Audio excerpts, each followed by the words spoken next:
All right, we're back. Different shirt, same day, and we're ready to begin. I see somebody said hello, hello there. Nice to see you here. So anyone who's here and wants to participate, you're definitely welcome, more than welcome to do so. I'm gonna be starting the Shamutanti Hills right now. This was unlike the Warlock of Firetop Mountain, which we played last week and the week before.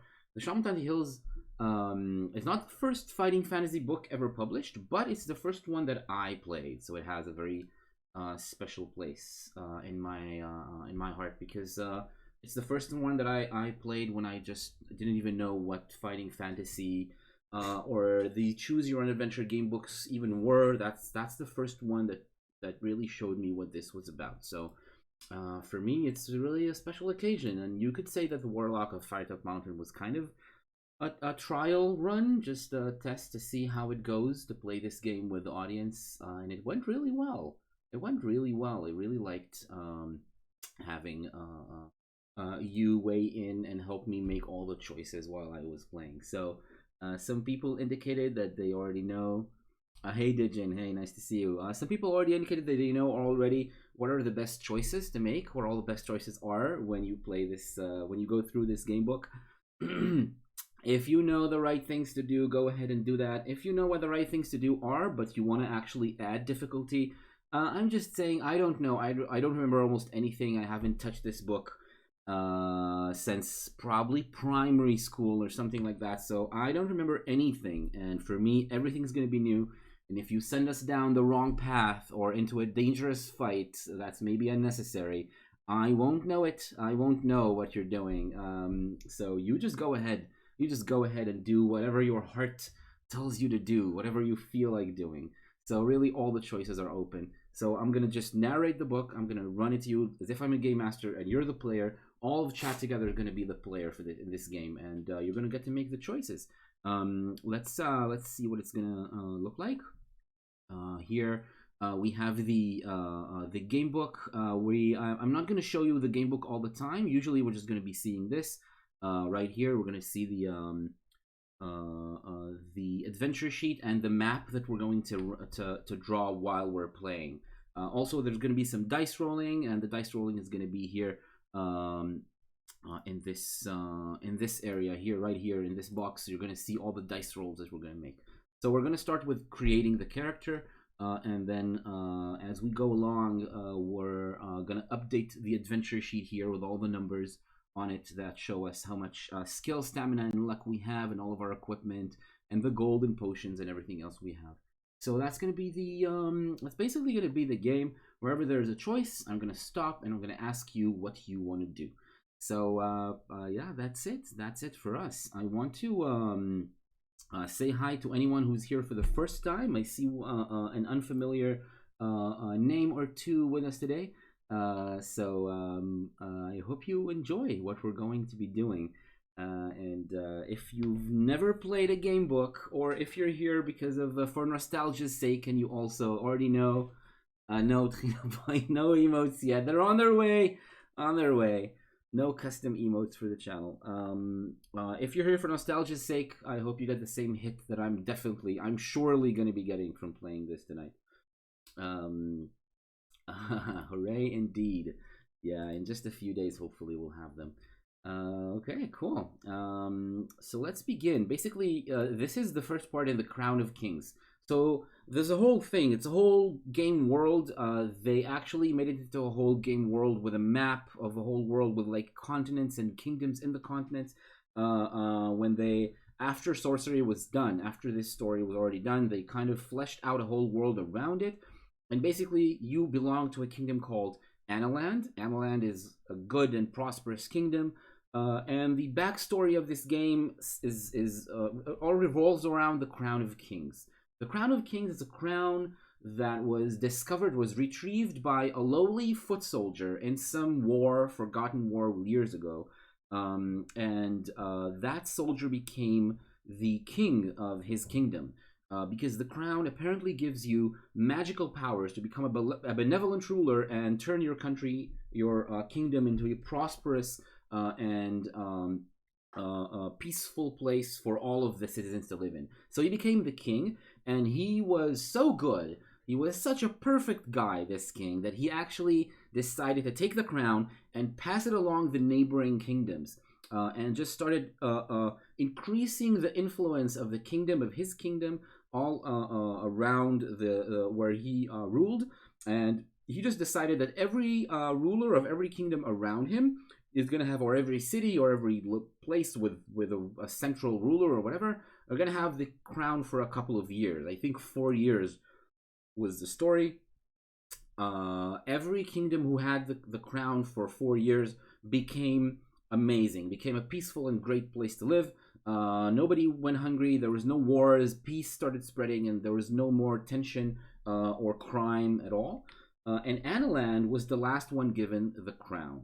Now, Analand started improving, just like all the other kingdoms did, until one day the crown was stolen. And that was a great point of shame for Analand. Now, part of the story of this area where Analand is that, well, yeah, I'm not sure they practice democracy in these kingdoms. But yeah, I would also vote for such a benevolent king who shares their magical crown around with other kingdoms who might be like competitors. So next to Analand, there's Kakabad. Kakabad is a lawless area infested with like demons and devils and all kinds of monsters. And this area has never had a ruler. Nobody ever managed to conquer all of these areas, all the monsters living there, and make it into a kingdom.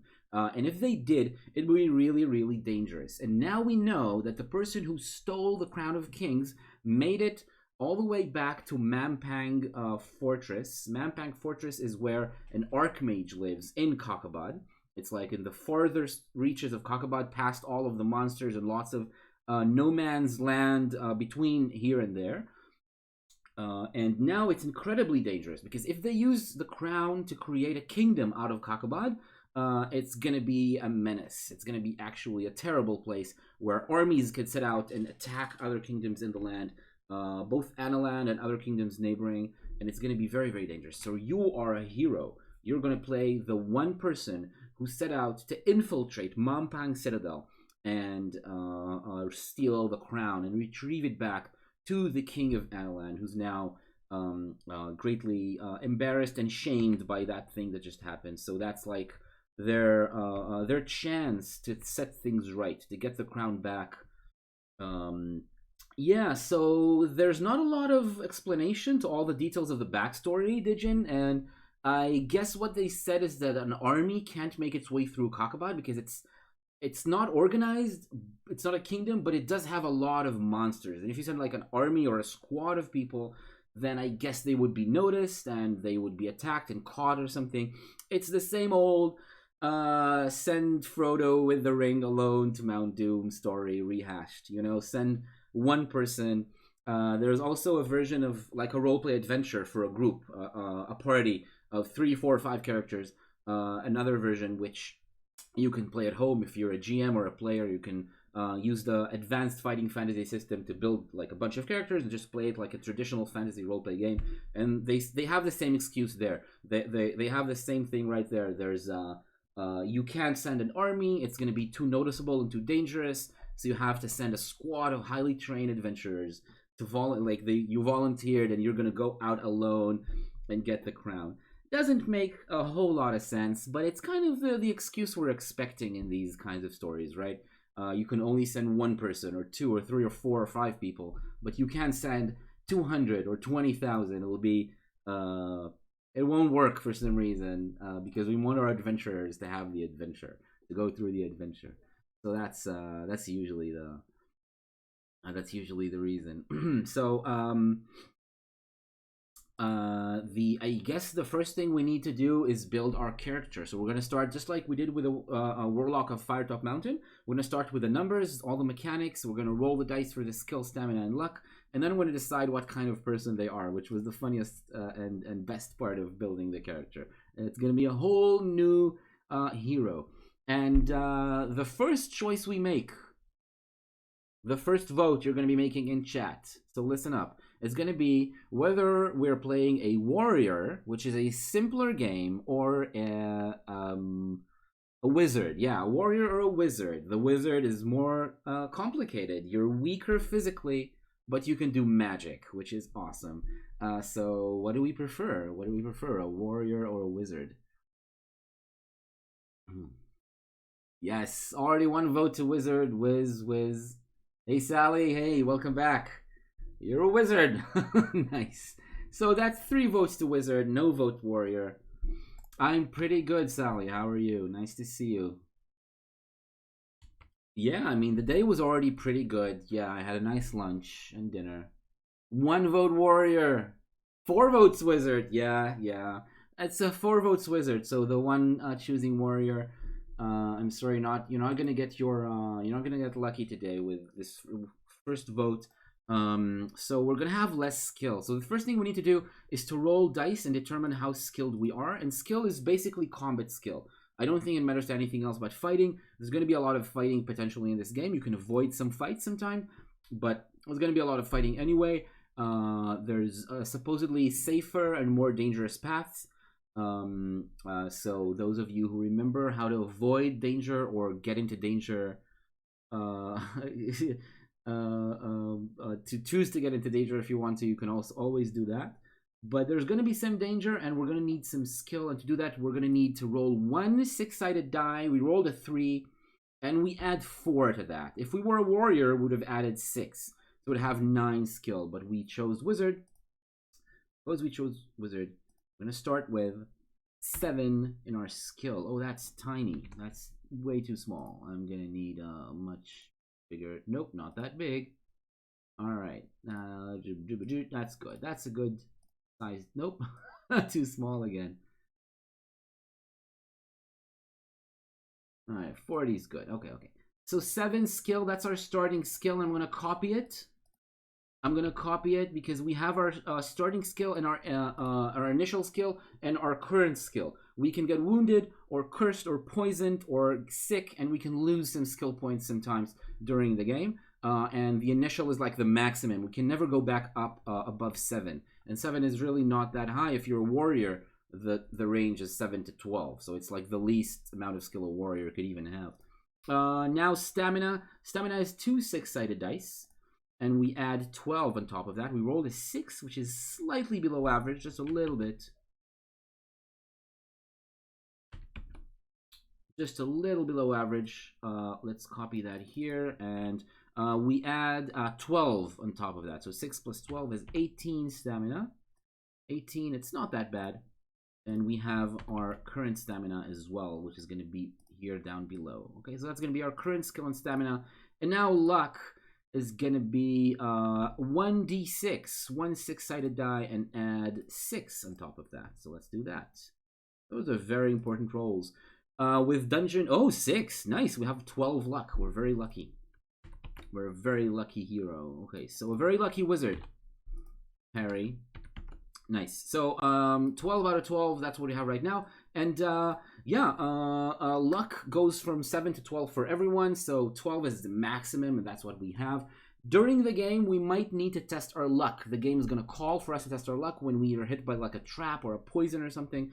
And we need to roll 2d6.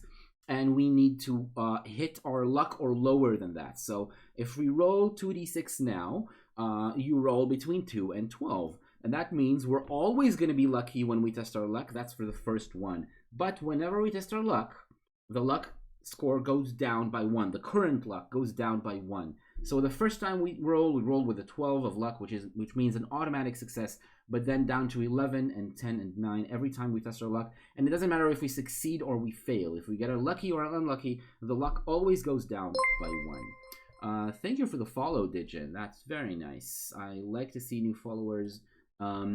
Hoping to see you here again in the future. So yeah, that's a very good luck score. Mediocre skill for a wizard, I guess, but we can do magic, which we'll talk about in a second. That's our scores. That's our numbers. So skill is mainly fighting skill, fighting expertise. Stamina is like our hit points. When we get wounded, we're just going to slowly lose stamina until we die, or hopefully we don't. And then luck is something I already explained. When we fight, the higher skill we have, the better. If we have the same skill as our opponent, it's just going to be a 50-50 roll to see who hits who. And when you hit each other in a fight, usually it's just 2 points of stamina. So when the enemy gets hit, we hit the enemy, they lose 2 points of stamina. When they hit us, we lose 2 points of stamina. So if it's an equal skill enemy, 7 versus 7, it's going to be a 50-50 chance every round of each of us hitting the other. If it's a lower skill enemy, we're going to hit them more often. It's wait a second, Hina boy, we're going to get there. We're going to get to the fireballs. It's going to happen. It's definitely going to happen. Blah blah blah. Fighting more than one creature. The book just tells you what to do. It's not very interesting to go over that right now. And testing your luck, I already explained. We can use luck in battles. We can use luck and like purposefully decide, like choose to test our luck during battle. If we hit or if we get hit, we can choose. We can test our luck, and if we are lucky, we're either gonna take a smaller wound, only 1 hit point instead of 2, only 1 stamina loss instead of 2, or to deal 4 stamina instead of 2 when we hit our enemy. But we can get unlucky, and then we get wounded for more, or we deal a less serious wound when we hit the enemy. So we need to decide whether or not to do that when we fight. If you want to do that during a fight, remind me, tell me. You can use your luck if it's an especially difficult or important fight, or you think it's going to be the death blow that takes down the enemy, then it might be worth it. It might be worth it to test our luck. Even if it spends luck points, it gets our luck lower and lower. It might sometimes be worth our while to do that. Usually I'm going to be quite conservative with my luck score, because it really runs out during blah blah blah. Stamina, we start with enough provisions. Not yet, Hina boy, not yet. Come on, man, keep it together. So we start with 2 provisions. So that's enough for 2 meals, right? If at some point during the adventure we can have some time to sit down and rest, the book is going to tell us you have to start some time to rest and eat some food. And when we do, we get stamina back. We get 4 points. Oh, it actually tells us it's not always 4. We get some points of stamina back. So the book is going to tell us how much we get, but we heal up a little bit. And yeah, it's only 2 provisions, only 2 meals is what we have in our backpack when we begin. Blah blah blah. Alternative dice, never mind. How to use magic. Okay, the sorcery spellbook. Do I even have the sorcery spellbook? I might not even have that. Let's see. The sorcery, I think I did have it at some point. Yeah, I might need to get it to have like a copy of the sorcery spellbook. Really, that was one of the best things about playing sorcery when I was a kid. There was a spellbook. You needed to memorize the names of spells and the codes, like the 3-letter combinations of letters that are shortened versions of the spell name. And in many paragraphs during the adventure, you would be given options to cast certain spells, and they would give you several options of these 3-letter combinations to cast spells. And when you had these lists, you would choose one of these spells and you would be able to cast them. It could be during a fight or during just like during your adventure at some point. But they would trick you, and they would make some suggestions which are not real spells. That's part of the danger of being a wizard. And when you do that, you lose some stamina from your life force being expended trying to cast a spell that doesn't exist. So that would be a really cool thing. Now let's. I wonder if we should somehow. I mean, I didn't memorize the spells now. I didn't memorize them, and I'm not sure I'm gonna. I have a list of the spells here. Let me show you. Let me show you what I mean when I talk about the list of spells. This.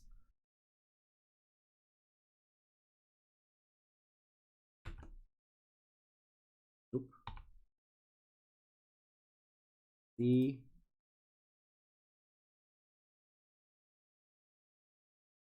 Nope. How do I copy that? Oh, man.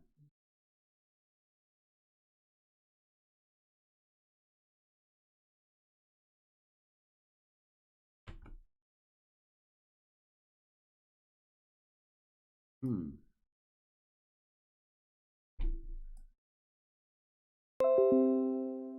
I'm gonna have to take it out of...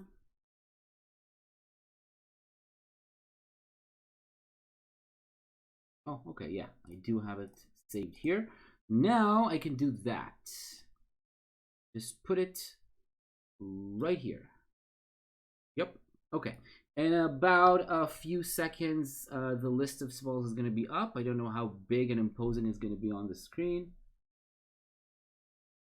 Yeah, yeah, definitely. You had to memorize the spell list, and the instruction in the book was, look at this. Do you even see that? Oh, for some reason,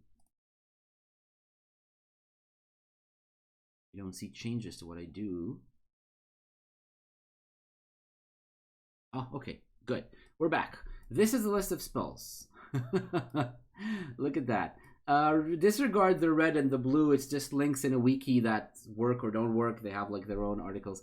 But this is the list of spells, and you were supposed to memorize all of these three-letter combinations before you set out. The book told you, go to the end. There's like an appendix with all the spells and the descriptions of what they do and their instructions of when you can cast them and what kind of ingredients you need. But then it told you that you had to memorize this now before you started the game. And when you were out, you couldn't carry your spell book with you. Yeah, I remember quite a bit of them. And you had to leave your spell book behind. And that means you had to memorize all of these spells and know what they did without going back to the spell book at the end of the book. Some of us did cheat. Some of us did cheat during the game. I'm not going to point fingers at friends of mine who maybe did go and check some of the spells at the end. And what the game told you, was that there's the 6 most useful spells. The 6 most useful spells that every wizard should remember. They're expensive, but they're very useful in many kinds of different situations. And by expensive, I mean that they cost a lot of stamina. When you cast spells as a sorcerer, as a wizard in this game, you spend your stamina points. So you're going to go down from 18 to a lower score. And then these spells are going to hopefully do something useful for you, right? Every spell has a stamina cost. Some of them also have material component costs. You have to have certain material components in order to be able to cast them. So I'm wondering what to do now. I'm sure some of you remember some of what these spells do. Let's go over the first 6, the big 6. They all cost 4 stamina, which is the maximum cost. Many other spells cost only 1 or 2 points of stamina, or 3, but these cost 6. Zap is lightning, like a lightning bolt. It just zaps one enemy and does a lot of damage, or one object. Hot is like a fireball. It explodes. There's an explosion of flame. FOF is, I think, force field. It creates a force field, which is like a dome around you. And wall, WAL, is a wall of force. So these are also quite similar spells. These are 2 attack spells, Zap and Hot. FOF and Wall are force field and wall, which are 2 protection, kind of like protection spells. And then I think Law gives a command and forces a creature to obey that command. And then there's Dumb. What's Dumb? I think maybe it slows the enemy. I'm not sure.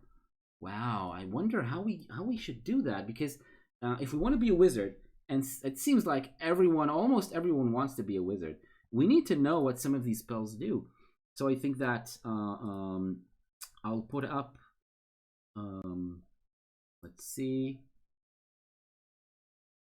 I'll put up this list of spells that I have it right here, so that I have it.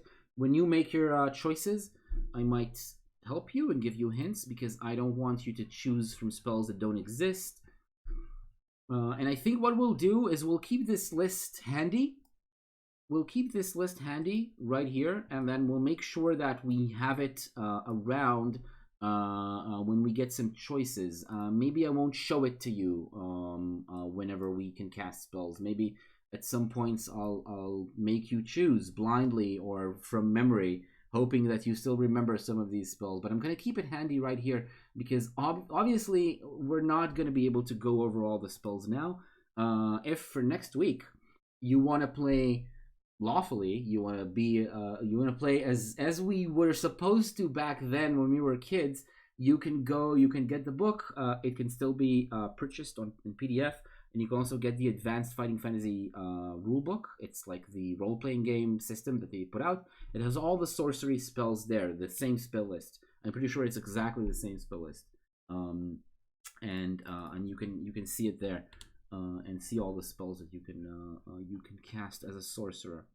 Yeah, I have all of the spell lists here. I have everything. Everything. I'm pretty sure it's the same list. Let's make sure it's the same one. Yeah, yeah, it is. It is. And then law. Yeah, so basically you need to cast law on creatures of low to no intelligence.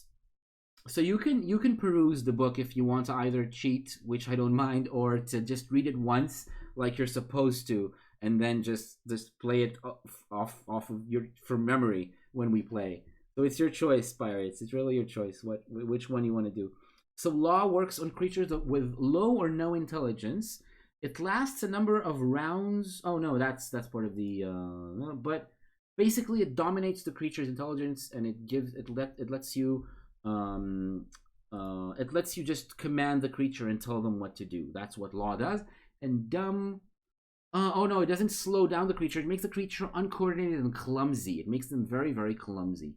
All of these 6 spells cost 4 stamina, which is a lot, and they have no material components, and they're very, very useful. They appear a lot in a lot of the paragraphs where you can cast a spell. One of these is going to be given as an option, and we always have it as an out. But sometimes we might want to cast a spell which is a little more specific in application, and we might want to do that to save some stamina points and maybe remain healthier for the rest of the adventure. So be sure to try to either get a copy of the book and read through it yourself, or just try to guess what these spells do. I think that's what we'll do. Some of these spells, like the name kind of implies, what happens, but some of these it doesn't. It's really unclear what these spells do. Who remembers, by the way, who remembers Zed? Do you remember this spell? It's a very important one. Raise your hand if you remember the Zed spell. Who remembers the Zed spell? Come on, somebody has to remember the significance, the importance of the Zed spell. Nope, not quite, Hina boy. Zed is very, very important. It's the hardest spell. It's a spell that lets you escape certain death when you are in a place where everything seems lost. All of the apprentices, every wizard knows to cast the Zed spell, but also all of them know that they probably won't get to cast it during their lifetimes, because basically casting the Zed spell puts your fate puts your destiny in the hands of blind fate and blind chance, and it just sends you somewhere. It just sends you somewhere out in space and time, and that's what Zed does. I can tell you, I can spoil a little bit, give you a little bit of a hint for the adventure. When you have the option to cast Zed, it's almost never the right choice. It almost always leads to either your death or like a lot of stamina lost and nothing beneficial happens. Another little hint I'm giving you. All the rest you'll just have to guess or remember from this list of spells. This is probably the best we can do with the spells. We just need to have them right here in front of our eyes. Nice. Okay, cool. That's spellcasting for you. That's how spellcasting works. And that's being a wizard. Now, we can pray to Libra, the goddess of justice, during the adventure. Well, some people like the challenge, Sally. Some people, and basically Zed. Again, it's a bit of a spoiler. There is at least one point that I remember during the book where you can cast it. I can say with some amount of pride that I located this. I never cast Zed when I didn't need to, where it probably would kill me or do something bad or just be useless. And I did cast Zed beneficially once during the adventure. There might be more places. I encountered one such place, and I successfully cast Zed and I won after I did that because that was very beneficial when that happened. So it's like it's a trap. It's a bit of a trap, but it's very powerful when that happens. Um, okay. During your adventure, you will be watched over by your own goddess Libra. If the going gets tough, you may call her for aid, but she will only help you once in each adventure. So this is the Shamutanti Hills. This is one adventure. The Crown of Kings saga is split over 4 adventures. So this the Shamutanti Hills is all one adventure, the first out of 4. And so there's 3 ways we can call on Libra. We can call on Libra to reset all of our skill, stamina, and luck back to their initial values. If we're very wounded, out of luck, out of skill, or one of them, or some combination of the 3, we can just decide to pray at any point in the adventure and get everything back up to maximum levels. We can escape. The text will offer us the option to pray to Libra and escape certain situations. That's something that the text will tell us. But yeah, it's again, it's only once we can do that. So if we already prayed for a different purpose earlier, we won't be able to pray again to escape a cage or a trap or certain situations. And we can remove any curse or disease that we want. And now, again, we can just choose to do that. It's not going to be in the text. We can just choose to pray to remove any curse or disease that has befallen us, and we just get rid of it. We just choose to get rid of it. But again, it's our one prayer. And yeah, that's it. Okay, you start your adventure with the bare necessities of life. You have a sword as your weapon and a backpack to hold your equipment, treasures, artifacts, and provisions. You cannot take your spellbook with you, as the sorcerers of Analand cannot risk its falling into the wrong hands in Kakabad. Oh, that's the excuse. You can't take your spellbook with you because it's too valuable and there's like magical secrets in there, so you have to memorize the whole thing. We have 20 gold pieces. Blah blah blah. 20 gold pieces. We need to. It's not gonna go a long way, those 20 gold pieces, but it's gonna be good to begin with.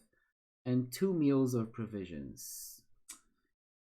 Yep. Yeah, it does. Yeah, it's a good backstory. I like it. well constructed, well written. Gold. Let's have that here and make sure we know we have 20 gold. Very important. Yes, sir. All right. The Legend of the Crown of Kings. Yeah, so this gives like there's like 2 pages here that give you all of the background that I just told you.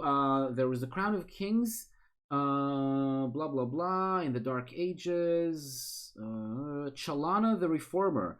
The Chalana the Reformer is the one who found the Crown of Kings. Yes, Trina boy. Exactly. It's dangerous to go alone. Don't take this. The Chalana the Reformer was the soldier who found the crown, and this magical crown has mysterious powers, bestowing supernormal qualities of leadership and justice on its owner. But Chalana wanted to establish peaceful nation states aligned to Femfrey. Femfrey was the homeland of Chalana. Femfrey was the kingdom, the first kingdom he established, and became the king of Femfrey. And then he started just handing it around to neighboring nation states and spreading peace throughout the land. Blah, blah, blah. The crown was passed to Analand. It was stolen. It's a great shame. But with the Crown of Kings to establish rule, Kakabad could potentially be a deadly enemy to all members of the Femfrey Alliance. Now, it's very dangerous that the Crown of Kings is there. Such was the shame that fell on Analand for the loss of the crown, that all benefits from 2 years under its rule soon disappeared. Law, order, and morale were breaking down. The king was losing the confidence of his subjects. Neighboring territories were looking suspiciously across their borders. There were even whisperings of invasions. So the situation is dire. One hope remained. Someone, for a military force would never survive the journey, must travel to Mampang and rescue the Crown of Kings. A military would never survive the journey. Again, that's the excuse written into the story. A military would never make it. Only on its safe return would the dreadful curse be lifted from Analand. You have volunteered your soul for this quest, and your mission is clear. You must cross Kakabad to the Mampang fortress and find the crown. I think it's a testament to the belief in our ingenuity and our ability to think on our feet, to find new resources, to hunt, buy, and steal more food along the way. Yes, 2 meals. It seems like not much. It seems like enough to survive one day, right? Only 2 meals. I don't know. That's the game. That's the game, buddy. Okay. We have yeah, well, I hope that's the real answer. That's the map. Let's see if I can show you the map. Yep, that's it right there. That's the map of the game, the whole adventure, the entire Crown of Kings, right? So that's the whole map of the area, Analand and Kakabad. So Analand is here. That's the edge of the Analand Kingdom. This is Kantapani Gate. You can barely see the name here, I think, on this banner. You start here from the Kantapani Gate. The first adventure is the Shamutanti Hills, this whole area of hills right here, going all the way up to Kare, the city, Port of Traps, which is the second adventure out of four. The second book out of four is Kare. And then you have the Backlands, and then the last one is the Mampang Fortress. This starting like climbing from Low Zaman all the way up to Mampang Fortress. That's the fourth book. So we're gonna do the Shamutanti Hills. Yep, definitely they did. As I said before, they started fleshing out the world. They ended up with an entire world. This is just one continent. This is just the edge, like one area of one continent out of 3 continents in this whole game world that they made a whole RPG out of. And you can actually play in it. And I have some plans to do it later on in this channel with you guys and chat. And we hopefully will have a lot of fun playing an actual role-playing game after we're done with the Crown of Kings, or maybe some other things as well. I'm thinking of ways of doing it here on Twitch in the channel. But yeah, it's an RPG. It is a fully fledged RPG, and it's not bad. It's not bad as an old school thing. It was originally written like in the 80s, 86 or 87. It's actually not half bad. Yeah. Let's remove the map, even though it's quite pretty, and keep reading the book. We are now at paragraph number 1. We can begin. If you have any more questions, any more inquiries, any more jokes or puns, feel free. Just at will, just shoot them in chat, and I'll answer. But we're gonna start playing. And yeah, that's the first paragraph. It's quite a long one because it's the exposition to the whole thing. You awake at sunrise. After dressing, you breakfast on bread and goat's milk and collect your belongings. Outside, who are we? Oh, you're right. Yeah, we don't have a name and a description. You're absolutely right. The most important bit from the Warlock of Fired Up Mountain. Let's do it here as well. We need to know who we are, because we know we're this person, this thing that has 7 skill, 18 stamina, 12 luck, which is very lucky, some golden food, and we're a wizard. We have all these spells at our beck and call, but we need to know other details about this person. Are we a leprechaun? That's cool. So give more suggestions. What kind of creature are we? Or what race, gender, what are we wearing? What kind of equipment we have? Please tell me so that I know how to describe what we do during the adventure. This is a very crucial step for me as a game master to know what to do. So we have a suggestion for a leprechaun, which is, I think, a good start. But if you have any other suggestions as to what we are, please write them down in chat right now. A frog person. I'm noticing a green theme. A green theme. Frog person or leprechaun. Any other suggestions? Also kind of fitting the St. Patrick's Day, which happened just recently.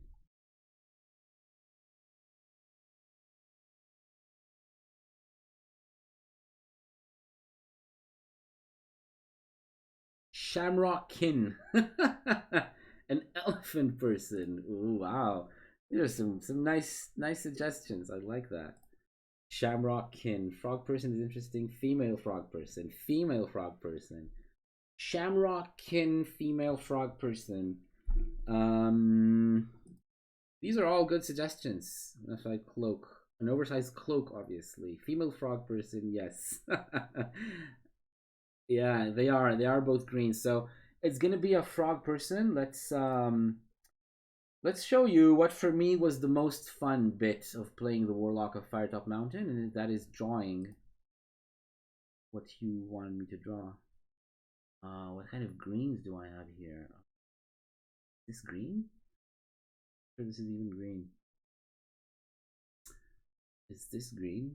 A frog person. Oh my god.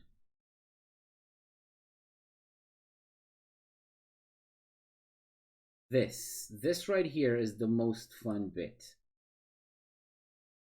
Frog person. This is us. This is us, a female frog person, and she's also a shamrock kin, which means that, move that aside. Shamrock kin means that she has clover ears. That's what being shamrock kin means. Bigger eyes. We were left person, Sally. We were left person last time. Yes, we did succeed. Bigger eyes. Let's make bigger eyes. Suggestions from the audience. So this is just maybe the pupils. These are the eyes. Oh, nice. And then there's an oversized cloak, a bow tie, a bow tie. What color is the bow tie going to be? Let's make it a red bow tie to stand out. A nice dark red.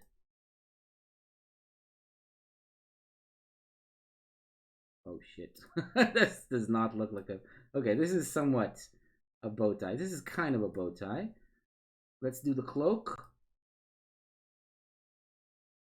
The King's Blessing, what is it? A bow, a special shoe? What's the King's Blessing? No, we have the, you mean the prayer to Libra? That's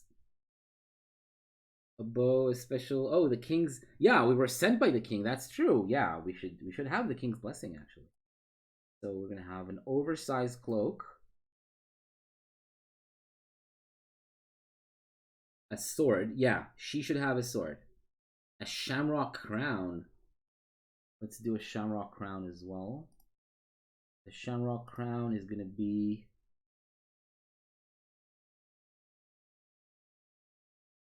That's the shamrock crown. Oh no. I need to make her smaller. A wand. Right, but there needs to be a sword as well, or a weapon. A weapon.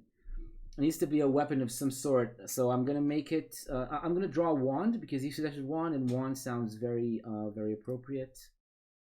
There's the wand.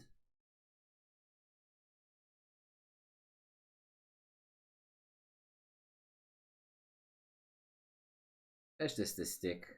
The wand is just a stick. It was almost dirty. I think I saved it. I saved it at the last instant. A wand sword. Oh, a wand sword is not bad. Or a pogo stick. Ooh. I don't know which one which one to go. Let's do a wand sword, a magical sword. So also there's a blade coming out of the wand. Sword blade.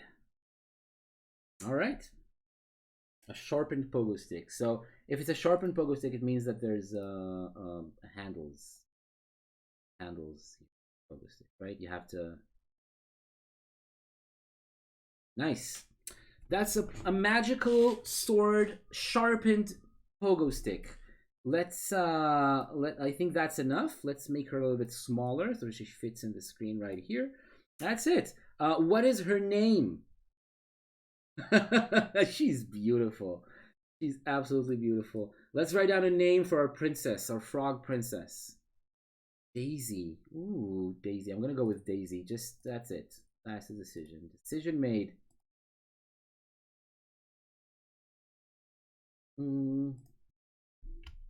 Daisy. That's right.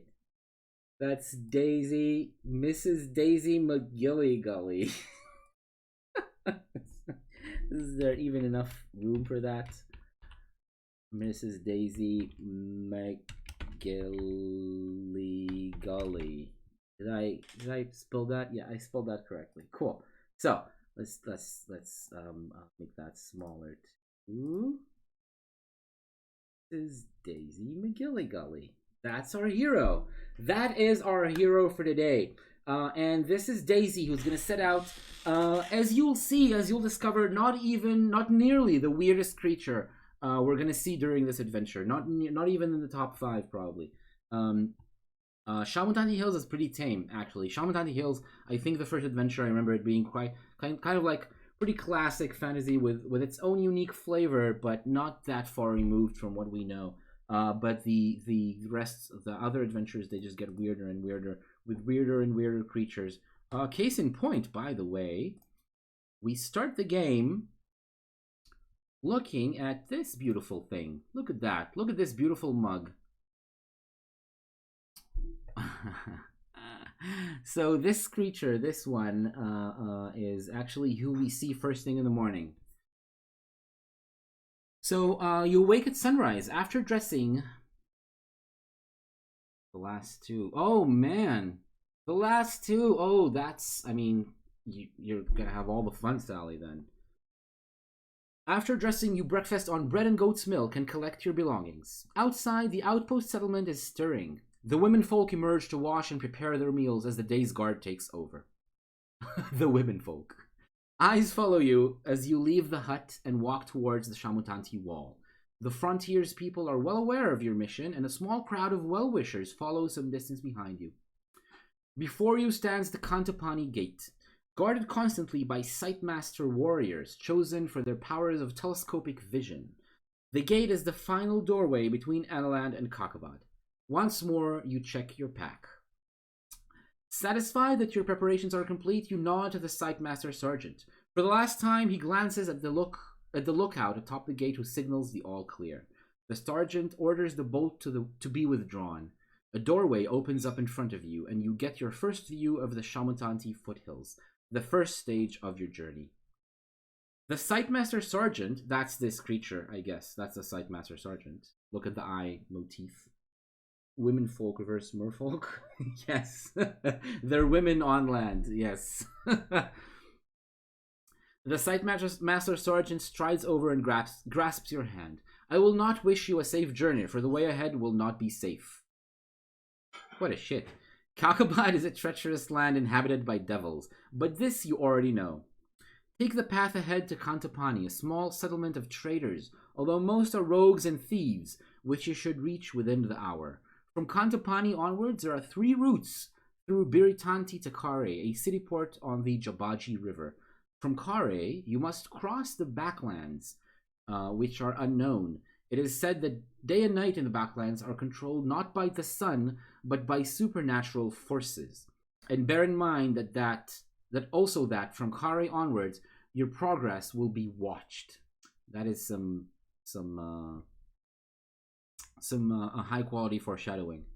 His warnings do little to inspire confidence in you. He continues, but I have observed your training, and you are indeed a worthy champion. I wish you luck and success with your quest. My thoughts and the good wishes of all the people of Analand will be with you. With Libra on your side, may you live to lift the curse and depression which rack our kingdom. You shake his hand, thank him for his good wishes, and step up to the gate. Resolutely, you pass through the doorway. The faces of the folk watching your departure reveal the hopes that rest with you and with the success of your quest. With a wave, you turn and face the hills. The early morning air is crisp, and the rising sun paints the hills in colors of natural beauty which conceal the devilry ahead. Setting off determinedly, you follow the path. Your quest has begun.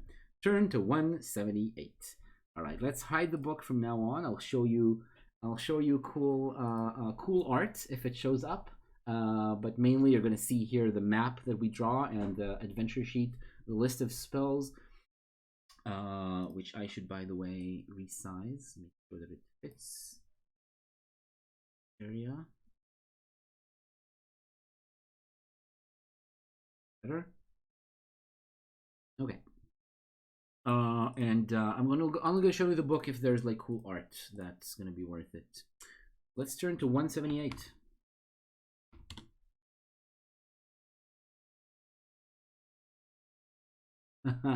The first line. Yeah, you don't see the first line of spells, I think.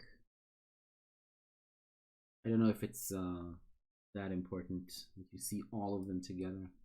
I mean, mostly, I mean, we're not going to be on the character sheet all the time anyway. When there's spells to cast, I'm just going to go back to that list and we'll see if we decide to do that. So it doesn't really matter that you don't see all of them right now. Yeah, where's 178? Oh shit, I didn't bookmark these properly. Okay. 178. There's lots of wild scrubland. You go through the path. The path winds through different fields of different kinds of like low bushes and growth, plant growth around you. The countryside is deserted. There's an eerie silence that's only broken by an occasional cawing of a crow or some other bird. Even the birds themselves, they seem to pause through the air to examine you as they pass. You feel uneasy, as if you're not supposed to be here. Even just the first several steps out of the gate, it's a very clear border between order and the unlawful lands that you go through. Croak away, yeah, sure, go right ahead. I'm not sure I'm gonna be able to do that. But you go ahead and croak a travel song. You pass over a small hillock from the top of which you can see the path continuing downwards. There's a small settlement of huts at the base of the Shamutanti Hills. Just when the hills are beginning, you see the a little settlement, yeah, you follow the path. It's just one path, and just as you were told, within the hour, you were already approaching Kantapani village. Noises and movements indicate that it's populated. You can see some movement between the huts. It's too far away to notice any detail as of yet. And the path runs right through the village, so you don't need to do anything special to reach it. Just follow the path, and you walk right into it. The round huts, they're made of hard-baked clay with thatched roofs. As you pass, there's eyes through the dark doorways that are watching your movement. Nobody stops you or approaches at the first several seconds. You just walk right into the village, and nobody reveals themselves or approaches. And then after a few seconds, suddenly like a villager appears from one of the dwellings and stands right before you. He's 5 feet tall and has like thick arms and thighs, and there's like tattered breeches on their legs. Not a lot of not dressed very respectfully. Pretty simple clothes. Eyes are wild, long red hair, and there's like a big bushy beard. And he just stands in front of you, just like blocking your path, and he says, "Halt, stranger! What business have you in Kantapani? What is your response?" Okay, so basically, this is your first choice in the actual adventure. He asks, "What business have you in Kantapani?" What do you say? Do you tell him you're a trader? Do you ask for directions onward? Or do you tell him you're hungry and need provisions? These are the three options. A trader, ask for directions, or tell him you're hungry and need provisions. Trader, that's cool. What else? Hungry. 1 vote trader, 1 vote hungry, 1 directions. I'm a trader. So 2 votes trader, 1 vote hungry, and 1 vote ask for directions. Any more? That's 2-1-1 to trader. Going once, going twice, and gone. Tell him you're a trader. Okay. Let's see if we get to the right place.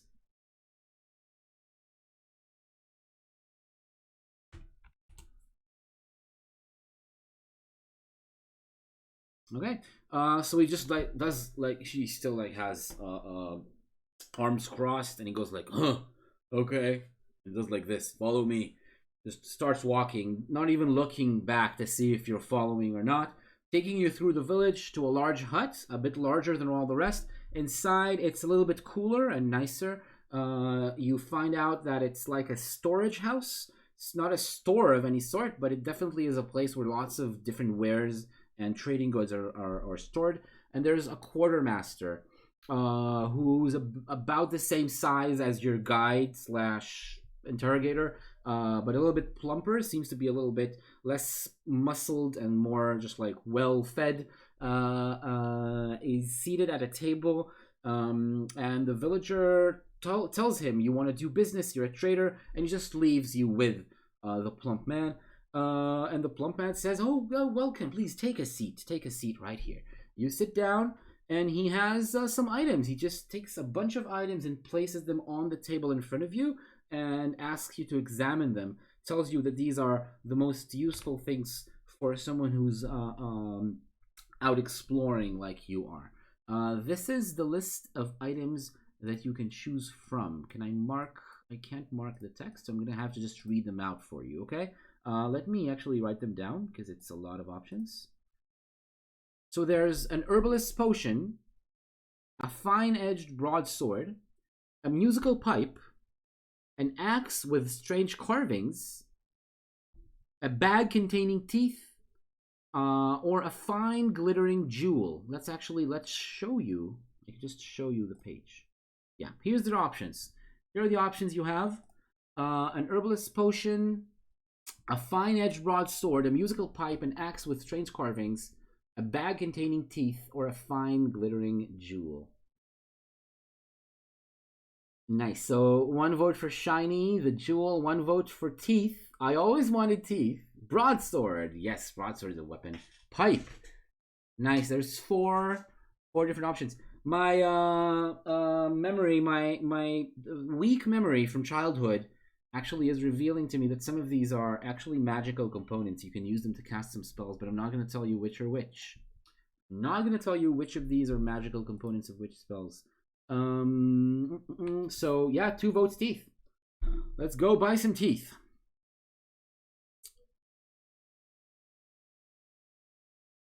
Teeth is 5.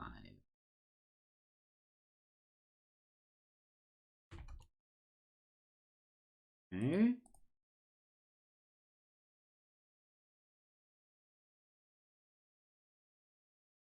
Sorry, I'm bookmarking as I'm going along to make the rest of the adventure flow smoother.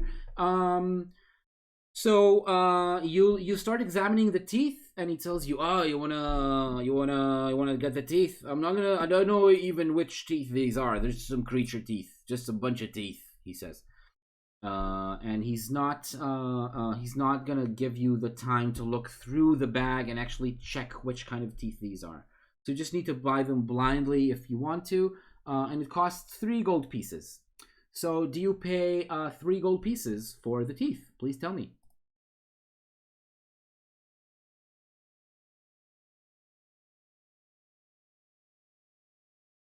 Do we buy the teeth for 3 gold pieces?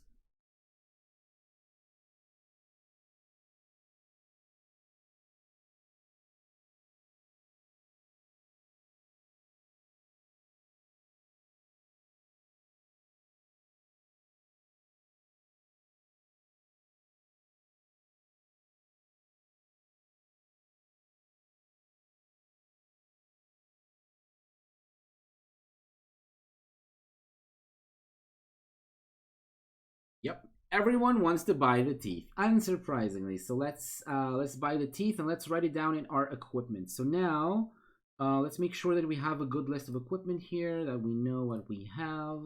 Nope, that's not what I need. I want to copy this text box and I want to write it down. So we have a sword, wand, pogo stick. Right, that's the first thing we have, and now we have a bag of teeth. Not big, bag of teeth. Let's shrink this down so that it all fits. Sword, wand, pogo stick, and a bag of teeth. And we're down to 17 gold. All right, good choice. First purchase. Let's go back and let's see what else we have. If we only examined 1 or 2 of the products, we can choose another one from the list below. But if you have considered 3 artifacts already, you may not try a 4th, and you must leave the merchant. So now we know in advance, we're going to be able to look at only 3 of these. Do we want to look at another one? Cast your votes now. Some people wanted to check the broadsword. the shiny.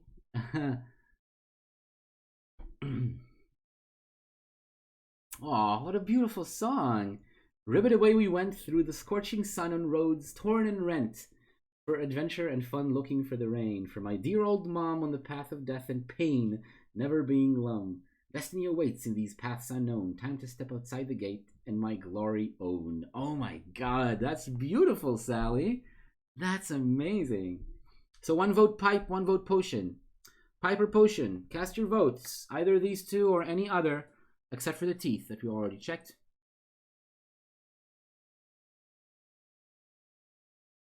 Broadsword. You can only vote for one. Come on, man.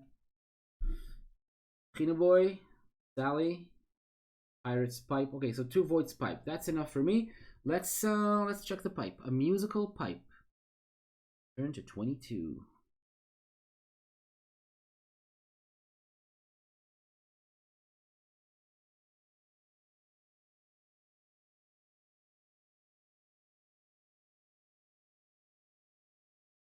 Cool. Roll 1 die. This is the price in gold pieces. The merchant is asking for the pipe. Ah, that's quite a random thing. A random price. Let's see what random price they're asking for. They're asking for 1 gold piece. Only 1. If you pay this price, purchase the instrument. Turn next to 280. So, yeah, I guess we're going to buy the pipe for 1. I don't know if I need to bother asking you. If somebody really objects to buying a pipe for one gold piece, then say so. But otherwise, I'm just gonna do that. The musical pipe.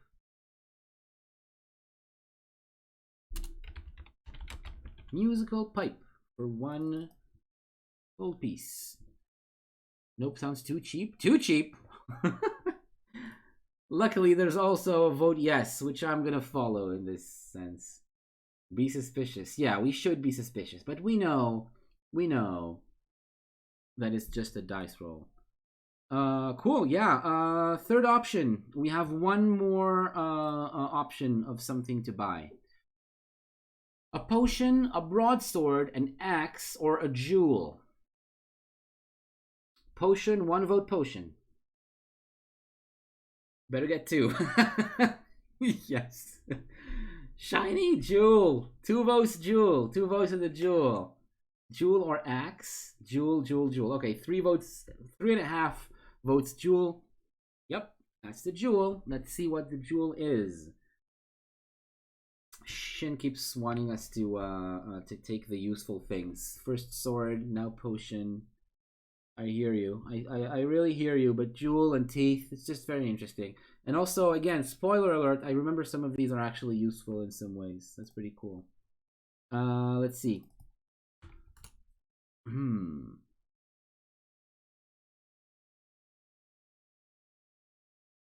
The jewel is large, it looks very valuable, and it's in a tarnished mount. It's actually mounted in a tarnished, or I guess a metallic thing. The price is 10 gold pieces. Wow, that's a big choice. Do we want to buy a jewel that looks valuable, looks very valuable, for 10 gold pieces? Cast your lots now.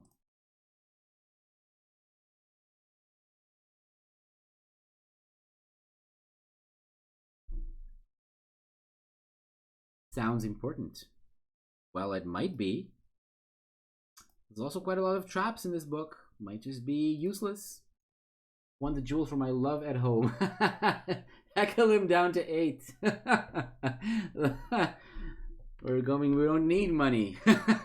We're being ripped off. I mean, some people are rightly alarmed. Oh, look, I'm missing a part of my face. Look at that.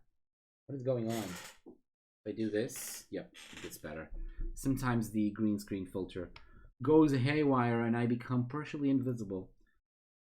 Yeah, we are. I think we are getting ripped off. Slap-ass Walrus is kind of like, has the right idea, I think. Heckle him down to 8. So I think this is already the first point.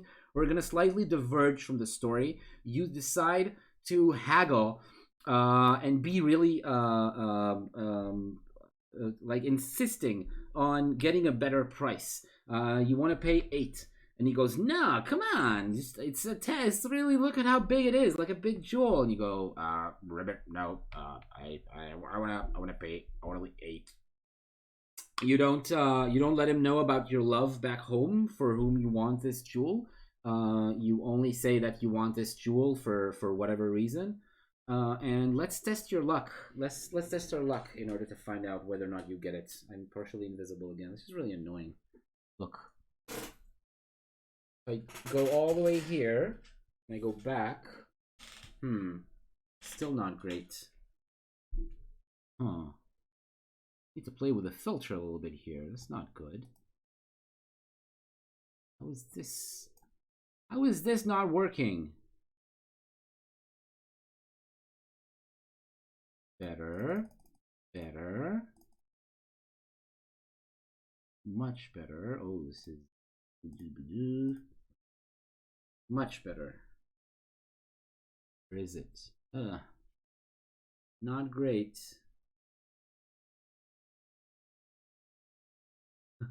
All right, looks a little bit better. Okay, cool. So let's test our luck. I say this is just testing our luck. This is just testing our luck because we need to get a better price, and let's see if we're good enough to get it. And we got a 7. The luck is 12. There was literally no chance for us to lose. So yeah, we pay only 8 for the large jewel. So yeah, we have it now. We have it now. We only paid 8, and it cost us 1 point of luck. The trader is now kind of annoyed. It's kind of annoyed. It says, yeah, let's just take it for 8. Take it for 8. He takes the 8 gold pieces, and then he says, just go, get out of here. Get out of here. He doesn't really care for any more trading or any more haggling or whatever, what have you. And he wants you just to go away. So you go away. This is, yeah. You say goodbye to the merchant. You leave the hut. You're alone now. If you've bought any artifacts, which you have, you want to know what they are. Oh, now you get to examine them even more thoroughly. Yeah, you have some time because it didn't give you time. It was really tried to get you like stressed and get them without knowing exactly what they are. So now let's investigate what these things are. The pipe, first of all. Let's go examine the pipe.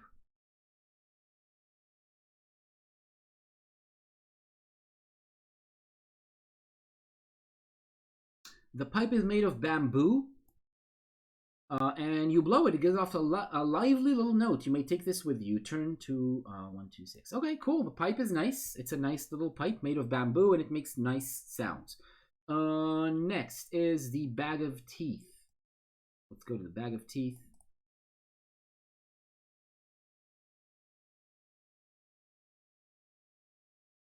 Okay. The teeth in the bag are indeed from various creatures, more than one kind of creature. Several from death hounds, 3 from an ape, 4 from a goblin, 2 from a snatacat, and 1 large molar from a giant. Oh, nice. Let's write all these down. These are important. Death hound, bag of teeth. Death hound. What else was there? 3 from an ape, 4 from a goblin. 3 ape, 4 goblin.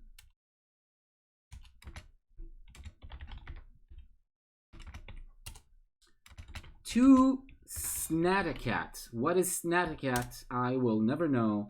And 1 large molar from a giant. Again, if memory serves, these are actually quite useful items, some of them. Make this even smaller. Okay, cool. That's the bag of teeth. We examined that, and that is cool. And the jewel. Let's go examine the jewel.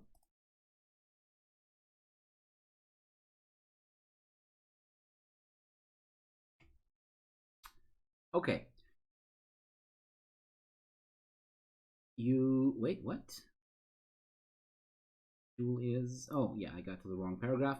The glittering jewel in its mount is cold to the touch, but has an unusual sparkle. You put it in your pack. However, it is in fact an ice jewel, and sometime later will melt away to worthless liquid. You have wasted your money. Oh, it's made of ice! Oh my god. Oh my god, you were right. You were right, we were ripped off. You were right. This is, yeah, we just spent 8 gold pieces for nothing. Alright. Yeah, you did. You did. Can I burn his I want it. We didn't get it for free. No, we haggled down to 8 gold pieces instead of 10. We paid 8 for it, man. Oh, that was awful. Yeah. We're an experienced dentist. Yeah, we can identify animal teeth. Oops, what did I do? That. Colors appear. Play with the filter a little bit more.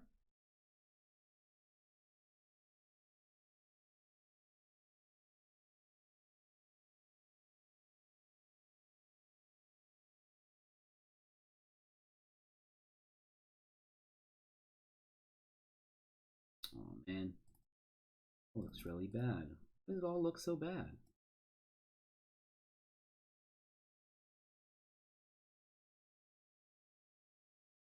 Somehow make it a little better. This is a little better, but I still have a weird hole in my head. Yep. You can identify teeth, but not ice. So basically, what you do is you burn down the shop, and you just walk away, all cool like a movie character, not looking back. While the shop burns. If there's any more icy items, anything else that's like a forgery of a valuable thing made of ice in this shopkeeper's, this quartermaster's hut, it definitely is just melted away to water just now. So let's delete the large jewel, but also let's delete the presence of this quartermaster from the world because we just burned down his shop. Yeah, no, we're too cool for that. We don't look back. To continue onwards, let's continue onwards. A little bit embarrassed, but also having had a nice revenge on this shopkeeper. I really need to correct this filter. Oh no.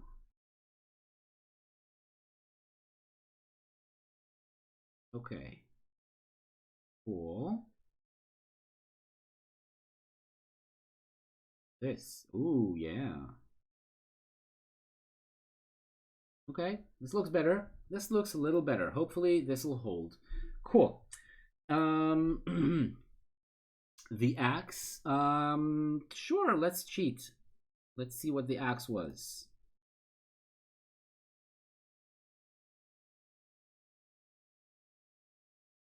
I have no problem with knowing more information.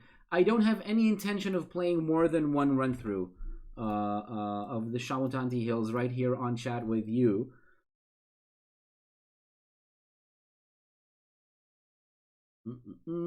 Axe is examining the carvings on the axe. You make a message.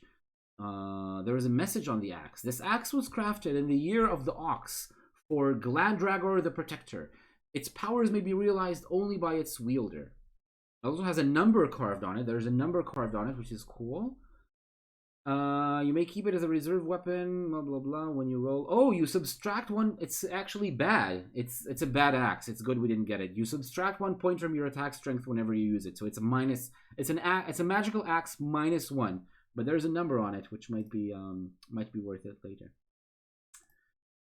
Right. Let's envision the image of our hero, Mrs. Daisy McGilligully, walking away from a burning hut with villagers all trying to put out the fire, and the red haired, the red like bearded one trying to like yell after you, no, stay here, what have you done? But you don't care. You just want revenge. And you just press onward, just go on your journey out through Kantopani and along the path leading to the Shamutanti Hills. Now the hills start for real.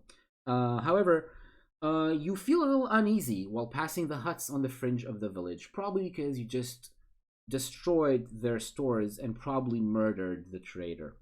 There's hisses at you and faces which disappear from the doorways as you pass. They make you feel unwelcome for some reason, and you're kind of glad to be leaving. But at the edge of town, you pass a large boulder. You already passed the last line of huts. You pass a large boulder, and out, two villagers spring out with swords drawn, and they say, "Hey, you! Now you're gonna die for what you did." Yeah, when they talk, you see that they have teeth, Ditchin. You see they all have teeth in their mouths, the right number of teeth. And they say, if you want to keep your life, if you want to stay, if you don't want to have bleed to death down on the ground right here, give us your backpack. Do you give them your backpack, or do you refuse and turn to fight them? These are your options. Yeah, maybe you'll want to take their teeth. Yeah, they're not getting our things. No, I think so too. Yeah, I think, yep, everyone wants to fight. Give them my ice. The ice is already half melted probably. All right, let's fight. Our first fight. The bandits growl and advance. You may fight them in turn. If you win, blah, blah, blah. Or you may cast a spell. Oh, nice. Look at that. Okay. So, look at the spell list. Look at the spell list. Let's try to do it this way. Look at the spell list. You've already had it in front of your eyes. Most of it useful. A give only bag. And then and then you're supposed to like memorize this, and then I'll show you the kinds of spells you can cast. Are you ready to see the spells you can cast in this fight?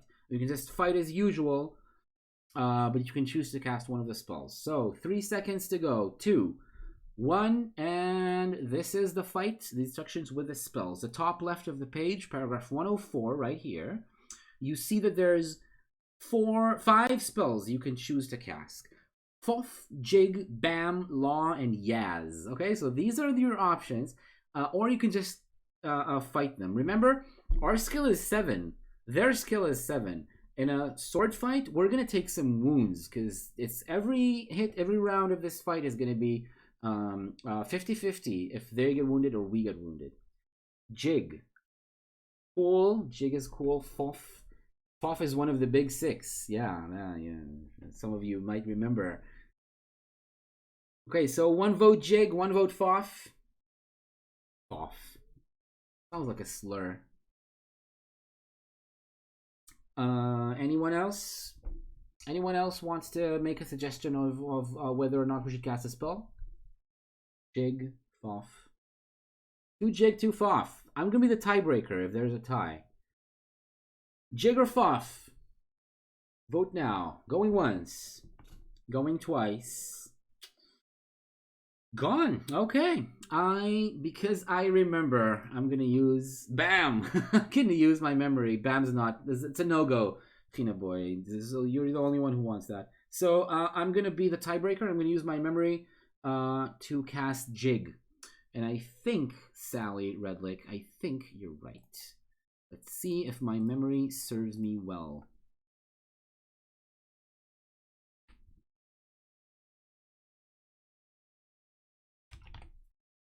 Okay, I'm creating the bookmarks as we go. Deduct 1 stamina point. 1 is the minimal amount of stamina you can lose to casting a spell. Do you have a bamboo flute with you? If not, you should not be able. You should not be at this reference and must deduct a further 3 stamina points as the bandits attack and turn back to 104. So that's the punishment. If we didn't have a flute, which is the material component of this spell, we would lose some stamina while we're trying to cast a spell and spending time and wasting time while they're just attacking us and nothing is happening. But we do have a bamboo flute. You may take it from your bag, you cast your spell, and you play. The angry faces of the bandits turn to expressions of astonishment as they find their limbs jerking in time to the music, quite out of control. They drop their swords and are soon dancing merrily before you. Piping loudly, you direct them back to the village, and as they dance off, you continue your journey. So you don't get to kill them, it's a flute. I think it's pretty much a flute. I don't know why it was called a pipe before that, but it's a flute. So we do have that, and we don't kill them, and we don't get to loot their bodies. So you don't get the teeth. I know you guys wanted the teeth, and I know how important that was for you to already start collecting more teeth for our fledgling teeth collection, which seems to be going quite well. But we're not gonna get that. And yeah, you just leave the village behind. They go dance right back to the fire to help their friends put out the fire in the hut. And yeah, the village just disappears between the hills behind you. And you walk a good half hour. It's the same kind of quiet around you. We could be, yeah. Yes. You walk through the hills for about a half hour. After about a half hour, you reach the start of the climb into the hills and you continue upwards. 5 minutes later, you reach a fork, offering you two ways onward. We already go to a different paragraph. No choice yet. Okay. Wait, what?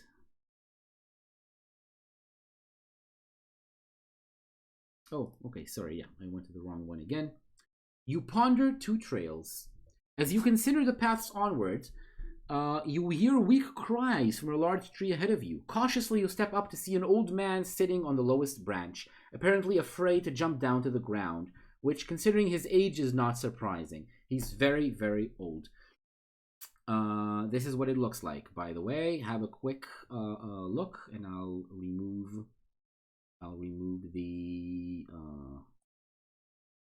the book. Yeah, so he's very, very old. You see like you saw the huge hair and bald head, and very thin and skinny, and all the tatters of clothes on him. He seems to be very, very frail.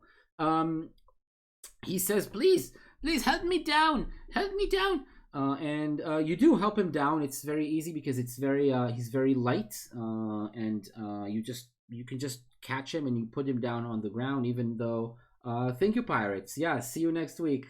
Thank you for helping us, and thank you for warning us, even though we didn't heed your warning from the jewel. Yeah, so he says, I was traveling from Dumpus. Dumpus, by the way, not a joke, an actual name of a village in this book. I was traveling from Dumpus towards the outpost settlement in Analand. So he was going the other way, back to where you came from. It's been safe enough walking through here. Not too many dangerous things happened. But then I was waylaid by Elvins. They robbed me and they placed me on the tree. Let me. I don't have any way to help you, to repay you for your kindness. Thank you very much for helping me down. Maybe I can offer this little thing, this simple tune that I can teach you, maybe so that maybe it will help you along your way. It goes like this. See him though he sees you not. The black-eyed creature creeps. A guardian once, but now his lot, the key to freedom keeps. Let's write this down. I think it's a very valuable clue. I want to write this down. See him though he sees you not.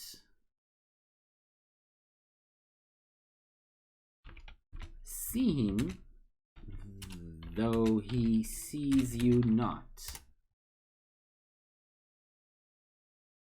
The black-eyed creature creeps. A guardian once, but now his lot.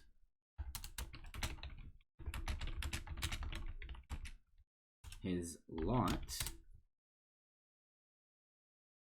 The key to freedom keeps. Nice.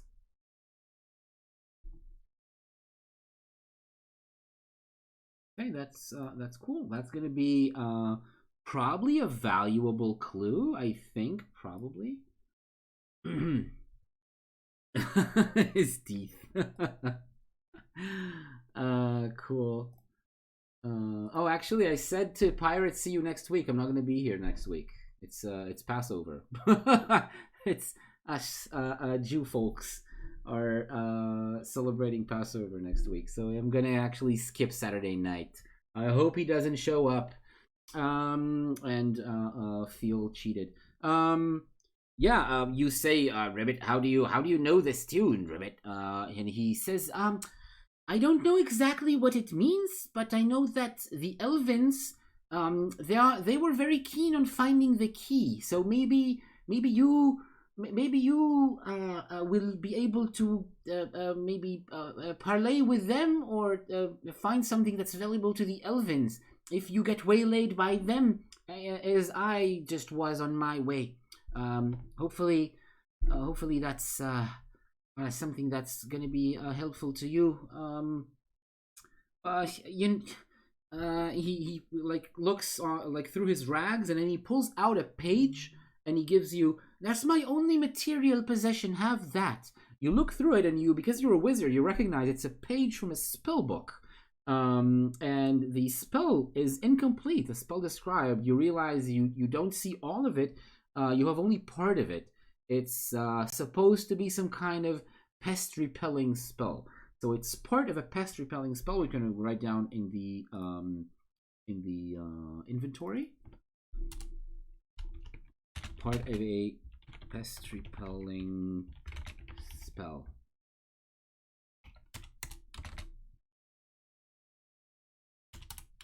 Very quickly has become a full list. I'm gonna write it down here.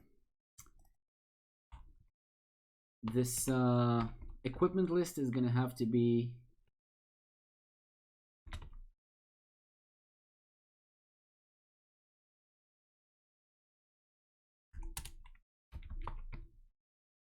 Snatacat. Snatacat. Is it a cat? Nah, Snatacat.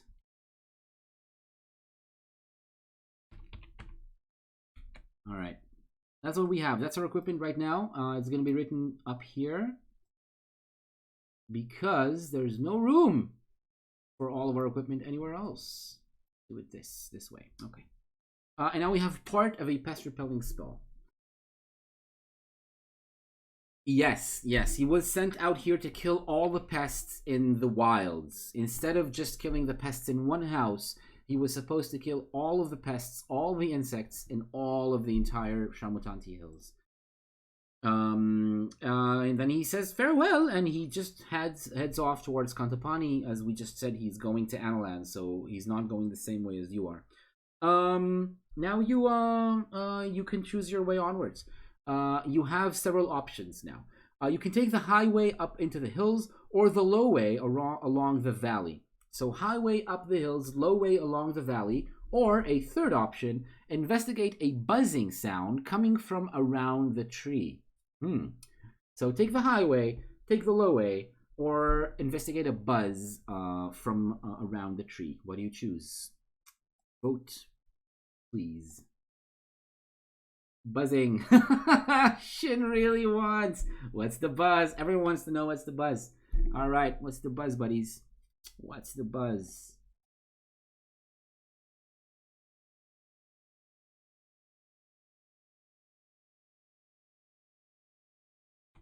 Cool. You look up, you see a beehive with a small swarm of bees buzzing around it. You can climb up the tree to investigate, or you can ignore it and continue onwards. I'm going to make the choice for you. We're going to investigate it because you already chose not the bees. Oh, not the bee. So let's vote. Sally wants us to not investigate the bee, not to climb up to investigate the beehive. Do we want to go up there and check it out or not? Yes, the bees. So one vote no, one vote yes. With our tongue, very much the bees. Okay. Cool. Okay, so 2 votes, investigate. 1 vote no. Any more votes?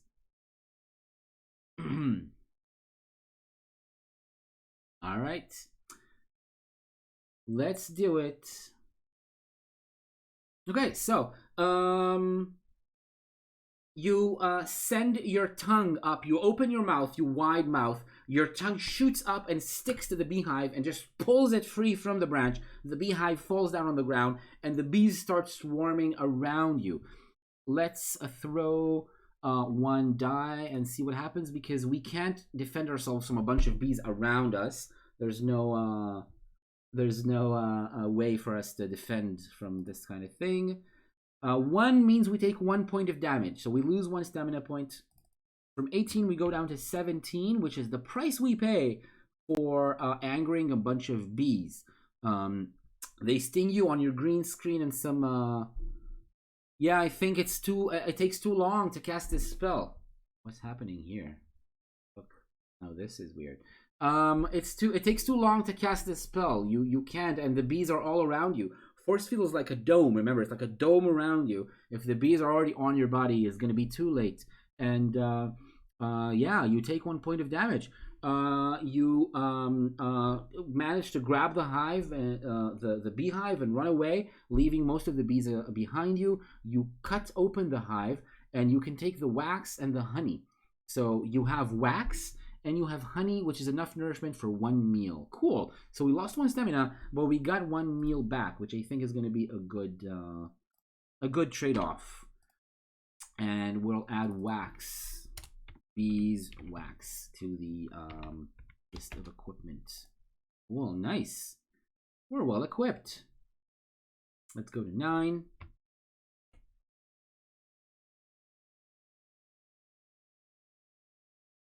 Cool. So do we take the high road or the low road? High up into the hills or low into the valley?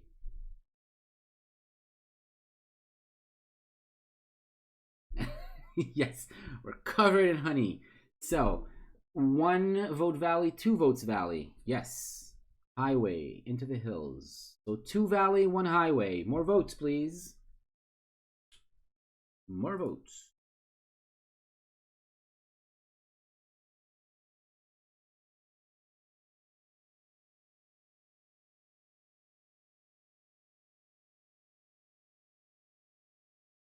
My way or the highway? Okay. 3 votes valley, peer pressure valley. Cool. Okay, good. That's the right way to make choices in this game and in life in general. Valley. Go down into the valley.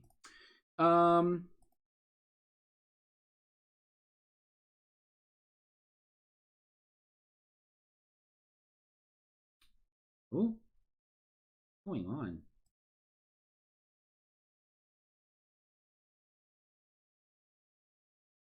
Yes. Okay. I thought I had the wrong paragraph, but I do have the right one. So, you walk down. It's a pretty comfortable path. It's not hard to walk along, and it winds alongside a bubbling stream. You follow it onwards along the west bank of the path, and the valley you're in becomes narrower. You soon come across a flat, grassy bank where you may stop and eat provisions. If you would prefer to continue, continue. We don't need provisions. If we eat provisions, let's just check to see how much stamina we get back. We really want to know how much stamina we get back when we eat provisions. It says we add 2 or 1. Oh wow! If this is your first meal today, add 2 stamina points. If you have already eaten, add 1 stamina point. That's not a lot of stamina for a meal. Remember, for one of these meals for the honey, we actually lost 1 stamina point. But yeah, we don't need that because we would gain. It's our first meal, so we would gain 2 stamina for this one. Okay. Yeah, we continue along the path for several hours, taking you deeper into the valley. Presently, the sun begins to set, the air becomes cooler, and you start to consider whether to find a suitable site to camp for the night. Or whether to continue onwards without sleep. So, do you go without sleeping or do you camp for the night? That's the choice right now. Camp or keep walking.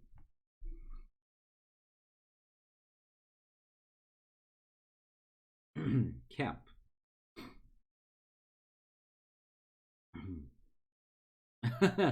Or the first meal, whichever it is. If dinner is your first meal, supper is your first meal. That's going to be the most important meal. Camp, camp, camp. Cool. Cool. Everyone wants to camp. Let's camp.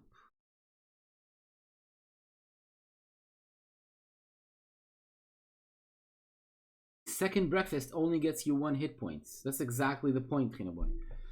You find a suitable shelter in the rocks on the bank of the stream and you bed down for the night. Blah blah blah. You can eat. Again, you get 2 or 1 stamina depending on whether or not it's your first meal of the day. Eventually, you drift off to sleep. You're soothed by the babbling of the stream. A short while later, you're awakened by a splashing noise. You look out from your shelter. You see a strange light above the water. He was, yes. Eat here? No, we don't need to eat. We'll get 2 stamina and we only have 1 stamina missing. I don't think we're going to be eating here because it's going to be a waste.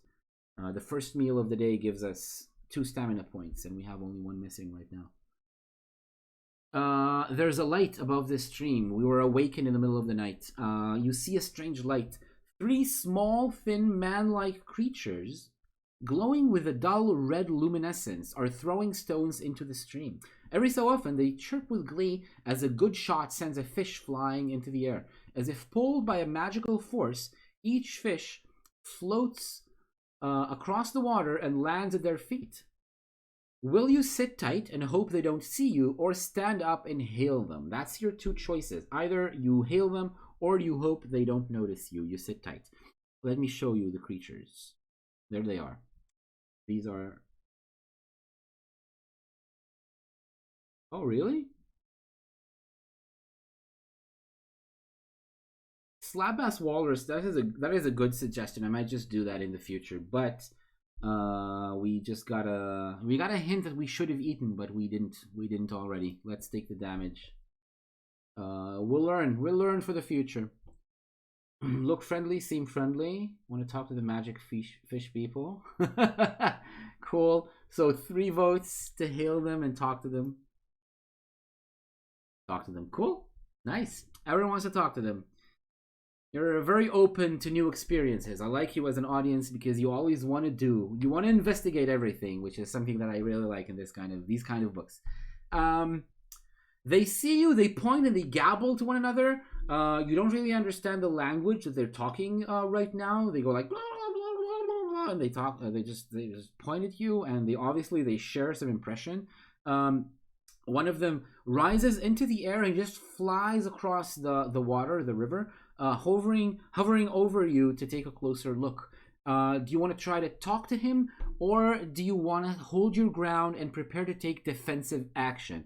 That seems totally uncalled for, but that's a choice, so make the choice. Do you want to talk to him, or hold your ground and prepare to take defensive action? Smile and talk. Talk. Don't talk like that about yourself, Walrus. I think we all learned how to get by in a fantasy realm from all these game books and RPG adventures and RPG. The medium of interpretive dance. Okay, everyone wants to talk. Ribbit. Yeah, we also don't really speak common or English or whatever it is, right? We just do ribbit. Let's try to talk. Let's go for it. Cool. So you say, Ribbit, hello, and the creature just jumps in the air, startled from you trying to talk to him, and then cautiously starts floating closer to you, and gets really close. It's pretty small. You're not a huge creature yourself, but it's pretty small. And he starts moving through the air, and you answer, and you start communicating in movement through the medium of interpretive dance. You let your tongue like hang out of your mouth a little bit. You just swing it around the tongue, and you move your hands around. He doesn't really see a lot of what you do because you're wearing an oversized cloak, right? So the cloak kind of hides most of your movements. But just from the movements of your head and your body swaying around, the creature understands what you want. Are these the elfin? I'm not sure if this is the... It might be the elfin that the old man was talking about before.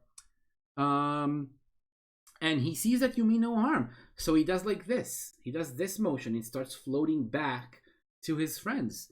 Will you join him, or say that you would rather stay where you are and rest? Do we join him or not? Join. 2 votes, 3 votes join. Yep. Unsurprising. You want to join the creature. Let's...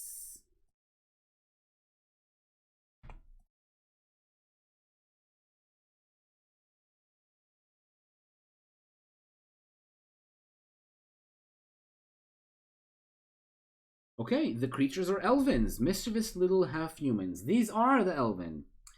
They live in a village not far up the river, and they are fond of impish pranks. Every so often, they will disappear, and as you reach around nervously, reappear suddenly. As you search around nervously, reach around nervously, they reappear suddenly in front of you just to make you jump.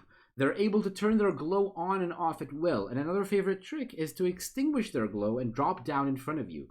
More often than not, this means you trip over them, causing considerable merriment to all but you. This doesn't seem a lot of fun. Nevertheless, you keep your temper. You do appear to be hindering their progress, and after an hour or so, they tire of you and vanish into the woods along the riverside. Oh, you were walking with them to the village. And then they're just gone. You wait in vain for them to reappear and eventually decide to find another suitable shelter for the night to get some sleep. You awake again at sunrise and continue along the path. Okay, this was a nice little chat and some pranks played on you along the way. Not a lot of things gained. Maybe later on this will be worth it. Have you eaten since leaving the outpost settlement yesterday? If not, you're extremely hungry and must deduct 3 stamina points for going without food for the day. We went without food, apparently for an entire day. It didn't feel like an entire day, but I guess that's what it was. And we deduct 3 stamina points. This is not like the Warlock of Firetop Mountain at all. This is harder. Warlock of Firetop Mountain, you didn't have to eat at all, and we barely ate. We barely ate at all. And each time we started with 10 provisions, 10 meals, and each time we ate, it was worth 4 stamina. So this time you only get 2 or 1 stamina. If you don't eat during a day, you lose 3. This is insulting. We need to recalibrate. We need to recalibrate our data. Okay. So you continue on the way. You approach a rope bridge strung precariously between 2 boulders. You can either continue along the path on your side of the water, or you can cross the river on the bridge and follow a path running over a small hill. So do you cross the rope bridge and go on the path toward the small hill, or do you continue on the path on your side of the water? DDQD. Don't cross. Cross the bridge and not afraid of water. So 2 votes to not cross the bridge, 1 vote to cross the bridge. More votes.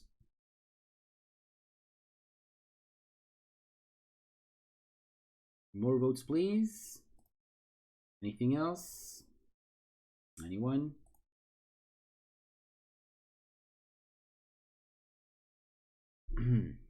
Okay, we're down to 2 votes not to cross, 1 vote to cross and go beyond the hill. So if it'll take its revenge. Okay, so we're not crossing the bridge. We're not angering the bridge.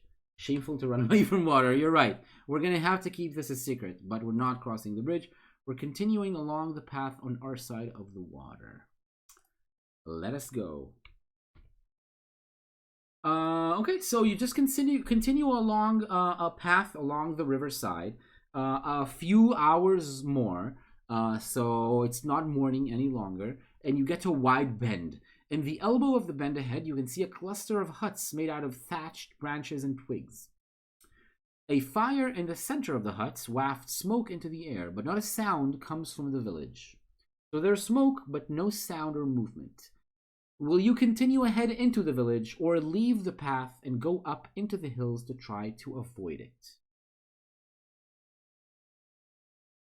Avoid, avoid, avoid. Wow. It really has a very strong opinion about this village. Avoid, avoid, avoid. Anyone in favor of going into the village? Into the village we go. 1 into, 1 avoid. Into the village. 2 votes to going into the village. 1 vote to avoid. As a fire sewer not needed. that mean you want to avoid? Digin, I'm going to count you as avoid this place.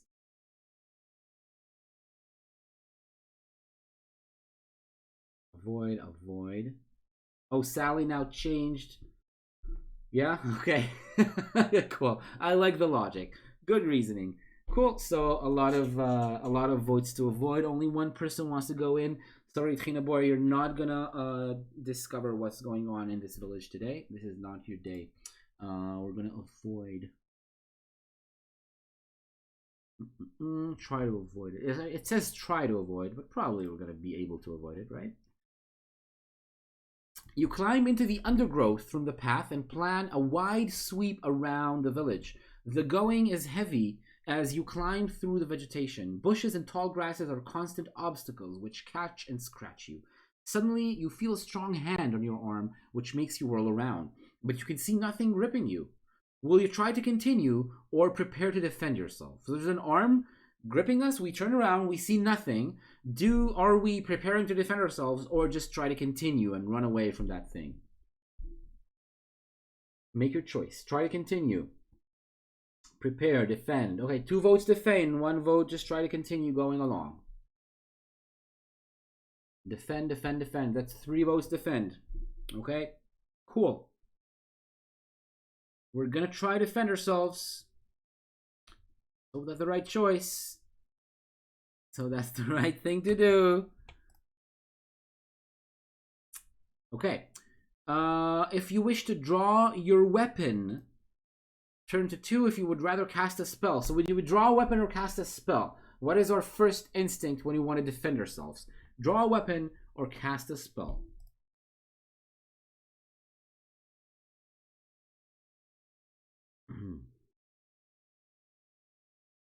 Spell.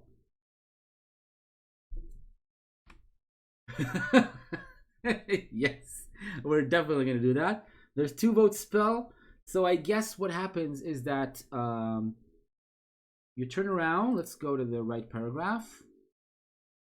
And you snatch your arm back against the pole, and as you do, a shape begins to form in front of you. You're facing a large 2-tailed serpent, which hisses menacingly at you. One of its tails is wrapped around your arm. Oh, this is the thing that's holding you, one of the 2 tails. You look at it. You don't. I guess you don't rip your arm free, but you snatch it back. It's still held in one of the 2 tails with this double-tailed serpent, and you go, "I am the shield maiden of Clan Shilligully. I will face you." Of Clan what? McGillygully. Of Clan Gillygully. I will face you in battle. Know that you are defeated by me. And yeah, now you need to choose a spell to cast. Let's show you your options. These are your options. These 5 spells: KILSUNGOP, LAW, or HOW. Kill, Sun, Gop, Law, or How. I don't even remember which one of these are real spells, and I'm not gonna check. Law. Dijin wants to go. Laila Tov. Good night, Trina Boy. Go to sleep. See you next week. Too conservative. Yes, yes. I was actually gonna say law is a conservative choice, but yeah. Sun. Yeah, yeah. So 1 vote law, 1 vote sun.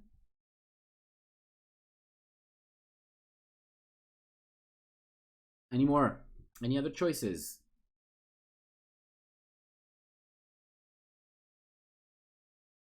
Which of these actually even exists? I don't know.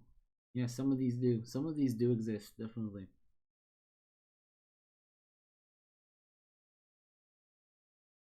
So we have 1 vote each. 1 vote law, 1 vote sun. Anyone wants to vote to any other spell or one of these 2 to break the tie? If not, I will be the tiebreaker.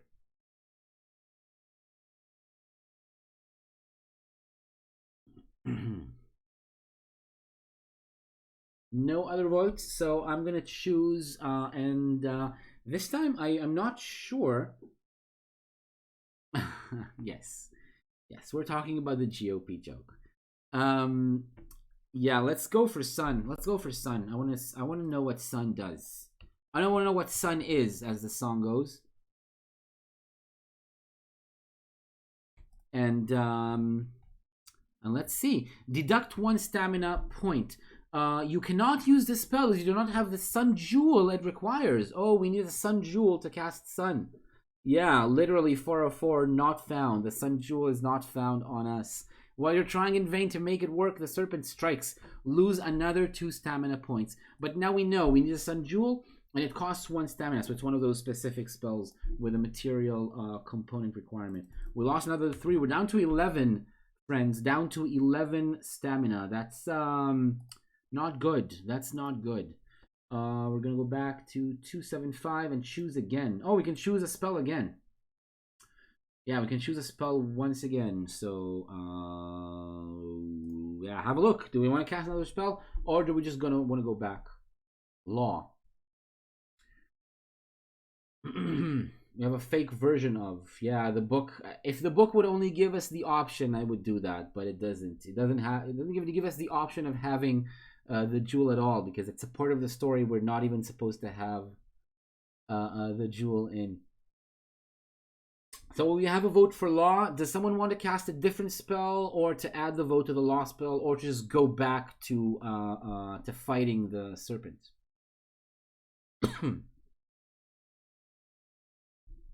No more votes, so I'm gonna...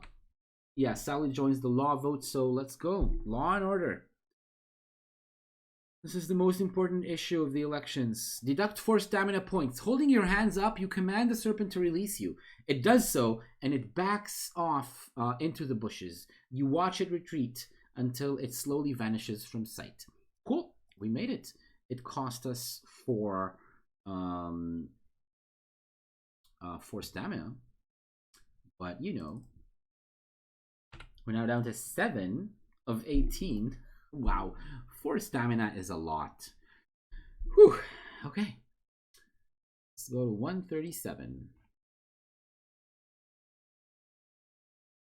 You continue through the bush until you reach a point where the undergrowth thins and becomes a waist-high grassland. It's now a waist-high grassland. The going is easy through the grass. You happen across a parting where it seems someone has been before, making a trail which is heading in the general direction you wish to continue. Will you follow this path that somebody beat through the grass before ahead of you, or do you mistrust it and wish to make your own way through the grass? Sally. Follow the path, follow the path. 2 votes, follow the path. Path, path, path. Okay, everyone wants to follow the path. Let's do that.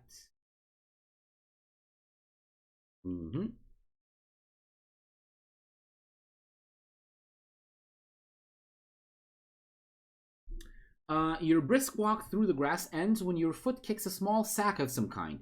Bending down to pick it up, you find it is a pouch containing 12 gold pieces. Oh my lord, we just found 12 gold pieces. You put this in your backpack, but as you do so, you find you have lost one item that you were carrying. Choose which item you have lost. It may only be gold or provisions if you had nothing else to lose, and cross it off your adventure sheet. Wow. Nice. Okay, so we need to choose what we lost for the 12 gold pieces. Ice! Oh, you know what? I already deleted that. I already deleted the ice. I don't know if that's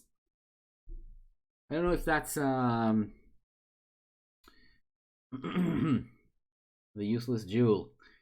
I mean, you all want to get rid of that, so let's just get rid of that. I already deleted it because it said it's gonna just melt into useless water, but I think it hasn't melted yet. Right? They said we'll lose it later. Right? They didn't specify when exactly we're gonna lose the jewel. So we lost the jewel now. It just fell out.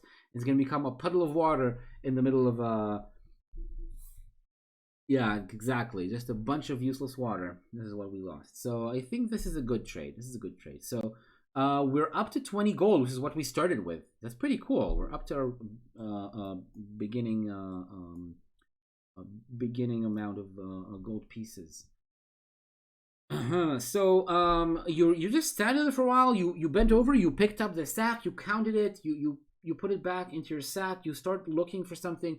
You notice the jewel is gone. The you don't feel the coldness and wetness, and you don't see the what was it called? It was a set in a thing. It was a thing like a hold, whatever that was holding it. So you don't see that. That's all gone.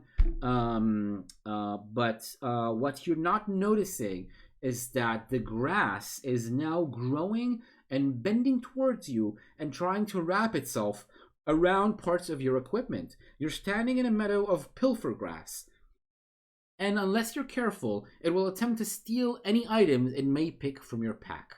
Since you're now aware of this, you may guard your belongings and continue. Oh, okay, that's what took your jewel. It was the pilfer grass. That's the description of what just did that. And the grass took the gold from the previous schmuck who went through this road and beat the path for us. So, thank you, stranger, who lost a lot of gold and beat the path. It grows due to the water. Yeah, probably we made the situation even worse. We fed the grass for the next one to come along. So we're walking toward the path. You're walking toward it. You're making small rabbit croaks while you're walking, croaking your song, frog song of old, the song of your people. As you suddenly notice another item. There's something else lying on the ground. This time it's a locket, and it has a small portrait of a woman. Obviously, again, the grass just took it for someone and just fell down on the ground. You may take this with you. Eventually, you reach the riverbank again, well past the village. Cool. Oh, just take it. So let's take the locket. A locket with a small portrait of a woman. Let's do it.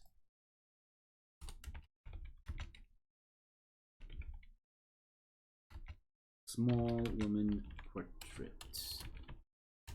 Okay, cool. We just got it for free, and we can just keep going.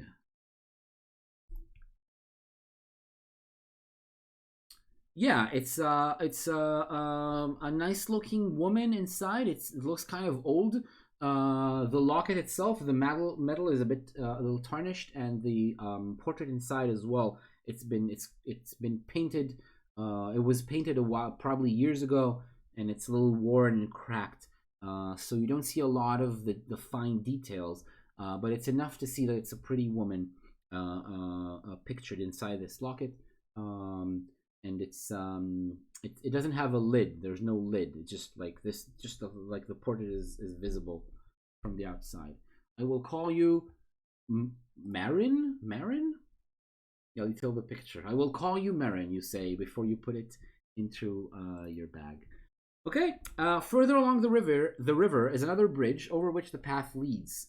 You cross the bridge and you start heading up into the hills. The path winds for some time. It's slowly, very slowly, leisurely going up into the hills.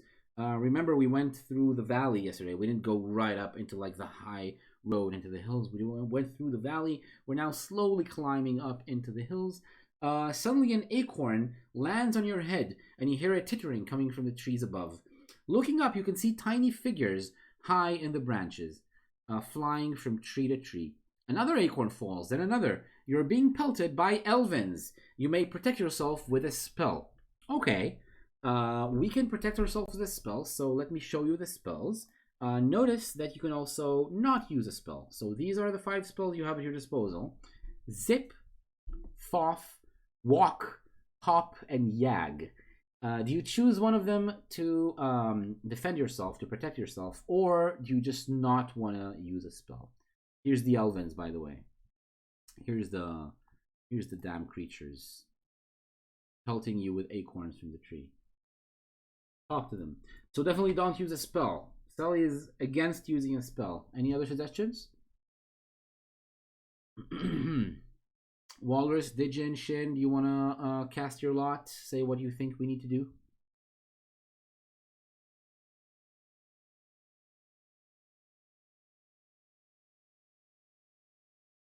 Zip and Foff cost a lot of stamina. Foff is force field. Yeah, so not this spell, definitely. Zip, I think you might be confusing zip and zap. Zap is the huge lightning bolt which costs a lot of stamina. Zip, I don't even remember if it exists. Do we have zip? Is zip even a thing? Zip actually is a thing. It is a thing. I'm not gonna tell you what it is. Yeah. So there's a suggestion of hop, or just don't cast a spell. So I think Walrus is against casting a spell. Sally also mainly against a spell. And Digin, do you want to say what you want us to do? I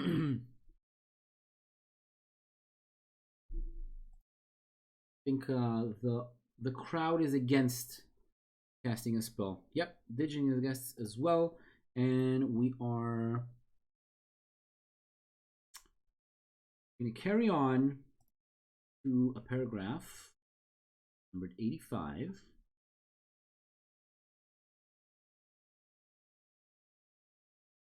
You must take 3 stamina points worth of damage as you cover your head and make your way through this downpour of acorns. Oh my god, we took 3 damage. Oh, that's awful. That is... we're in danger. We're now down to 4. To 4. We should have cast a spell. These Elvins, we need to murder us some Elvins at some point. We need to find some and break their necks or something. Running ahead quickly, you're eventually out of range of the annoying little creatures. But Force Field would have cost us 4, right? Force Field costs 4, so maybe Zip. You see now, by the way, Zip.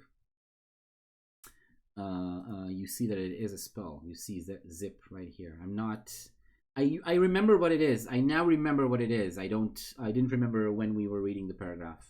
But I'm not going to tell you. I'm not going to spoil you and tell you what it is at all. Yeah, so you follow the path for the rest of the afternoon until you reach a point where you can see that it is running into a hill village. Proceed by turning to 28. A hill village. We're going into a hill village.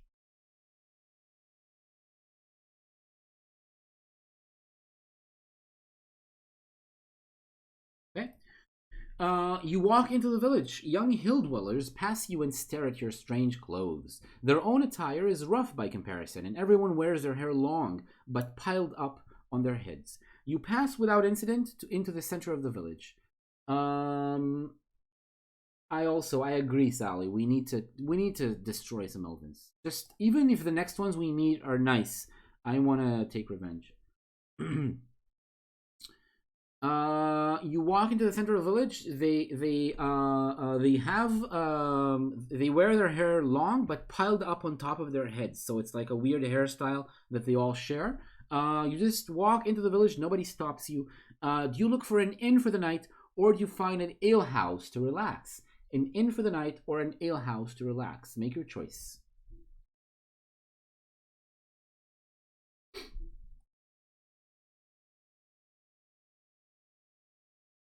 Alehouse. Yeah.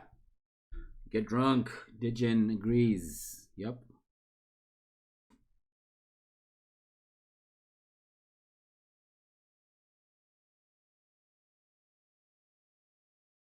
Any more suggestions? Any more choices? Relax after this day. Yeah, we do. It was a rough day. Let's hope that drinking beer gets your stamina back up in this game. I don't know. We don't know yet if drinking beer is healthy. Considered healthy. It's liquid bread. It's supposed to be good, right? You find an alehouse and you walk in. Gruff voices come from inside, but when you enter, the drinkers watch you suspiciously and the noise subsides. They kind of get quiet when you walk in. There's some hill dwellers sitting around a table. The owner of the house tells you that you're in a village of Shamutanti, and a mug of ale will cost you 1 gold piece. If you cannot afford this price, you're gonna have to leave. You can't just sit down there and just take a seat without buying something. But you can pay him. You can take your drink, and then you can sit down at a table next to an old wrinkled man or a younger man with sharp features. So we're gonna pay a gold piece. We're gonna get a beer. I'm not gonna leave just now, but you need to choose. Do you sit down next to an old wrinkled man or a younger man with sharp clothes. Younger man. Cool. One vote to the younger man with sharp features. Sharp features, yes, not clothes. Sorry.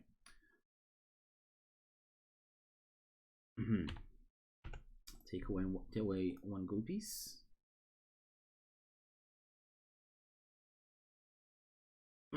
Old men are smart in fantasy. I choose old. That's sound reasoning. Sound reasoning. So one vote young, one vote old. Any more votes? If there's no more votes, I'm going to be the tiebreaker. So cast your vote right now.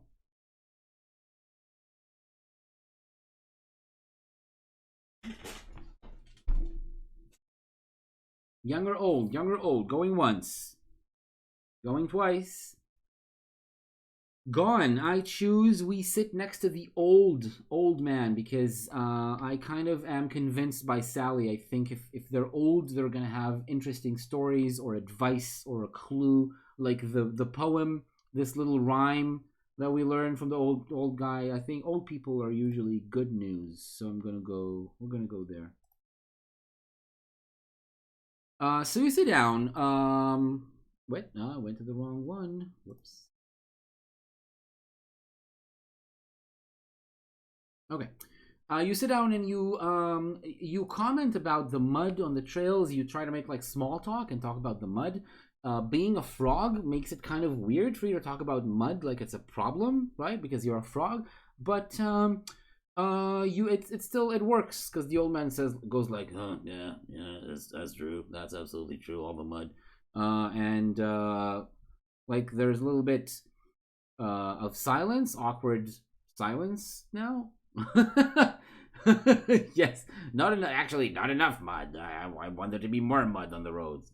And there's like awkward silence because you just said something weird that he's not used to that. So that causes an awkward silence.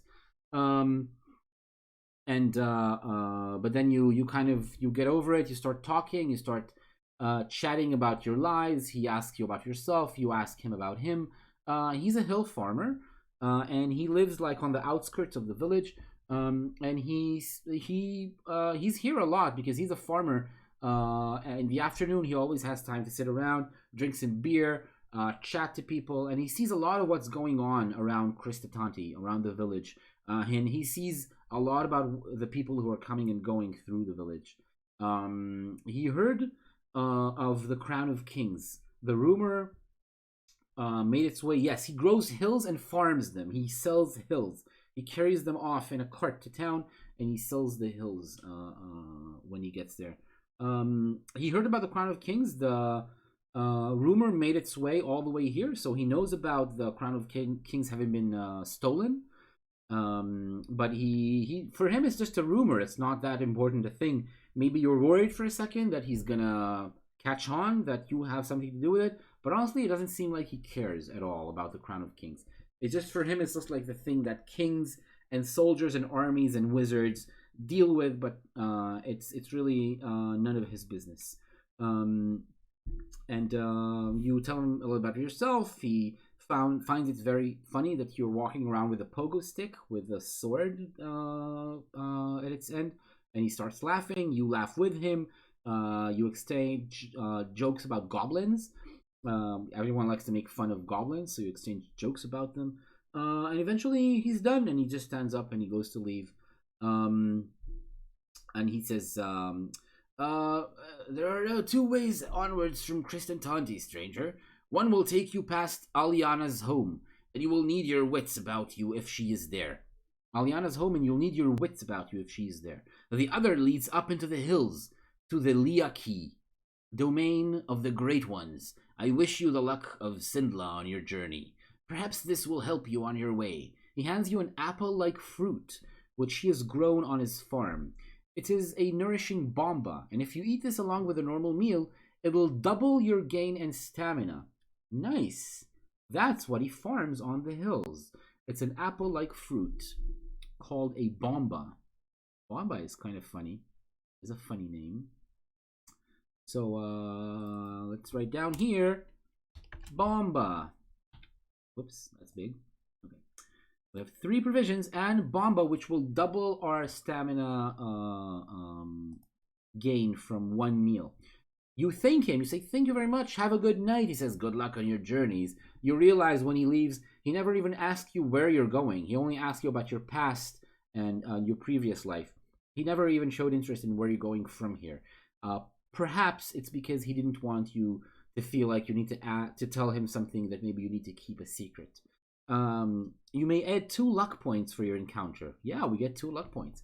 Then you must decide whether to spend the night in the inn or wander off into the woods outside the village to sleep rough. Do we sleep in the inn or do we sleep rough in the woods? Make your choice.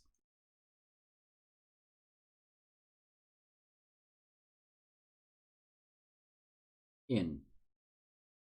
2 votes in. Any other votes? Can we eat though? Yeah, I think you're gonna have a chance to eat every night when you go to sleep. Let's hope so. Otherwise, we're gonna pretty much die. Let's go to the inn. Let's hope we have a chance to eat some food.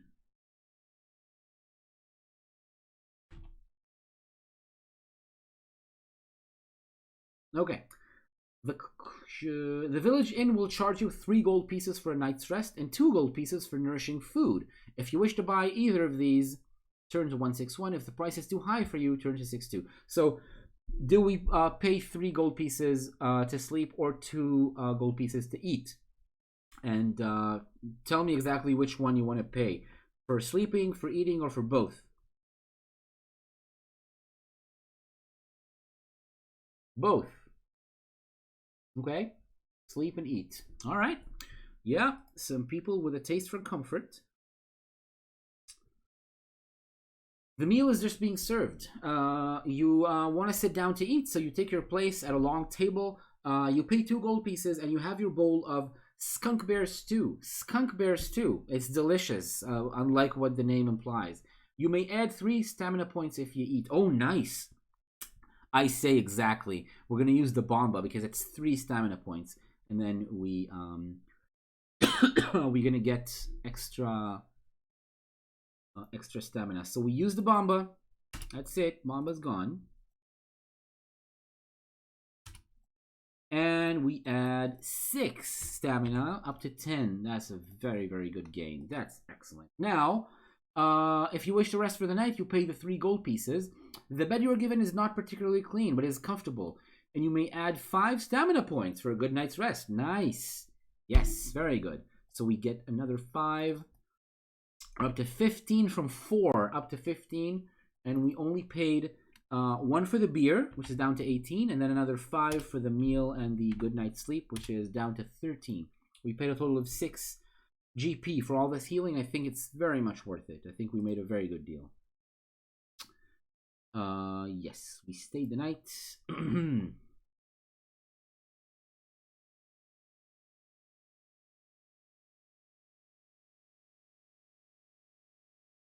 All right. Did you eat at all yesterday? Yes, we did. Yeah, we definitely ate. We're not going hungry. This is the point where we lose stamina if we didn't eat yesterday. So I think the game is probably gonna give you a chance to eat it every night before you go to sleep. Like you're gonna have a chance to have at least 1 meal every day. Probably it's like written into the script. There's 2 ways on from the village of Cristatanti. We were clued about the 2 ways. Choose your path by turning either to 125 or 226. But they don't tell us which path is what. What? This is... okay. So we choose blindly now, friends. The game wants us to choose without knowing at all where we're going. 125 or 226. You just choose a number. Just choose a number. And we'll go at one of these 2 paths. 125, Shin says. Welcome back, Shin. Is a prettier number. Yeah, it's 5 cubed. It's a very pretty number. 226 is basically meaningless. That's okay. You're allowed to sleep while I'm playing. Okay, 125. 2 votes, 1 to 5. We're gonna go to 125. Definitely a prettier number. You return. No. You leave Cristatanti along a path which snakes out into the hills. All morning, you follow it as it twists through the woods of gnarled trees until eventually you reach a clearing where another path joins from the east. A signpost at the junction indicates straight on to Dumpus and westwards to Aliana. Will you continue onwards or westwards? Oh, okay. So now we can go to Aliana. That's our choice. Straight to Dumpus, which is the next village. Dumpus is the next village over. I'm not going to say anything about the self-respect that the villagers of a place called Dumpus must have. Instead, I'm just going to ask you whether you want to go straight to Dumpus or to go westwards to Aliana. West to Aliana. That's one vote. One vote west.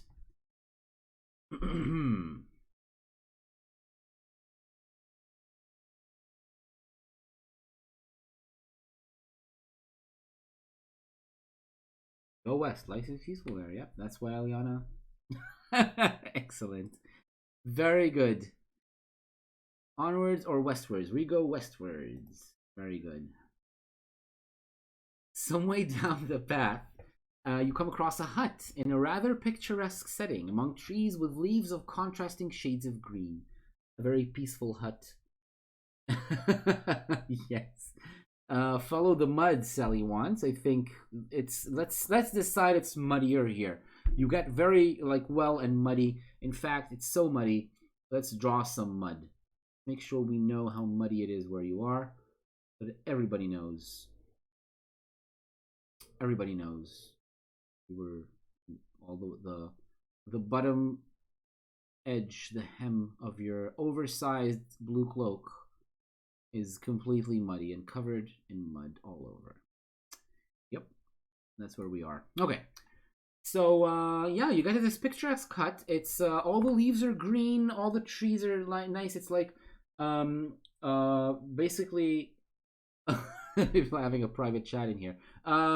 Nothing seems dangerous, which makes me very suspicious.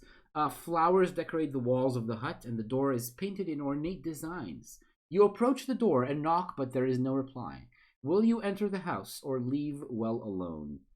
Do we enter the house? There's no reply to the knock. Do we go in or not? Go in. Shin is already with a prepared answer. Enter. Sure. Sure, we enter.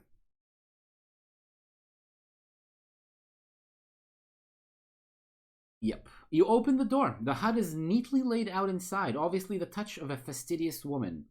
The touch of a fastidious woman, obviously, because it's very neat. Chairs are around a table. A mattress lies in one corner, and a large kitchen area indicates that whoever lives here is fond of cooking. You hear a cry from a corner hidden by a large cupboard, and as you move over to look, you can see a large cage in which a young woman, and quite a pretty one at that, is imprisoned.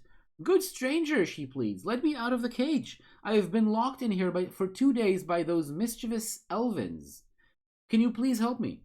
Will you help her? Turn to 4, or ask what's in it for you. Turn to 78, or look around the hut for goods to steal. Oh my god. So do you just free her, ask what's in it for you, or look around for stuff to steal?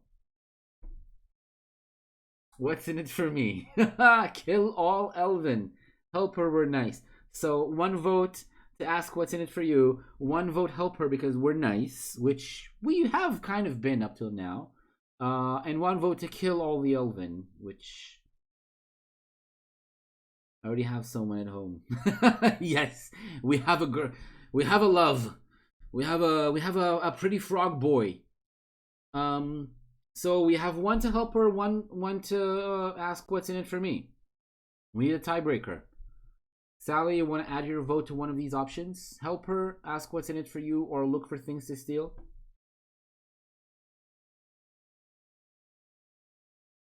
Going once, going twice, gone. I choose okay, Sally, at the nick of time, you choose to help her, which is what I would choose as well. I think I'm interested in what's going to happen because it's both nice but also scary to see what's going to happen. The cage door is firmly locked. If you have a key with you, you may try using it on the door. We'll see, but we don't have a key. Or you may try a spell. Alternatively, you may try breaking the lock. So we don't have a key. we can try a spell or we can try breaking the lock. So these are the spells we have. Take a look.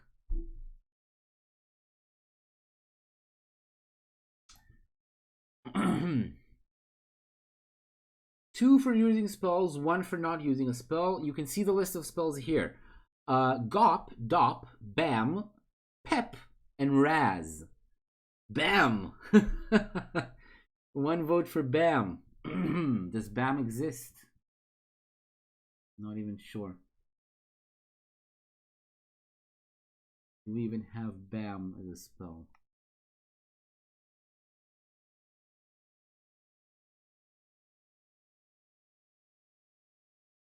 Dop. Breaking the lock.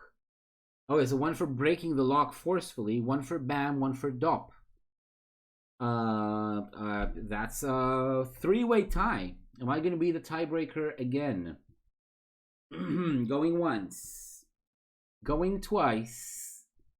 And yep, I will decide that we... Oh, yep, change to Bam. Let's go for Bam. Okay. Bam is... 20. Let's see what Bam is. Deduct 5 stamina points. There is no such spell as this. There is no Bam. Oh my god, no. Return to 4 and try again. Oh no. No spell such as this. So what do we choose? You were lied to. By whom? Well, I mean, Digin was the one. No, you started with Bam. You're the one. How much stamina? We have right now. We lost 5. We started at 15. We're now down to 10.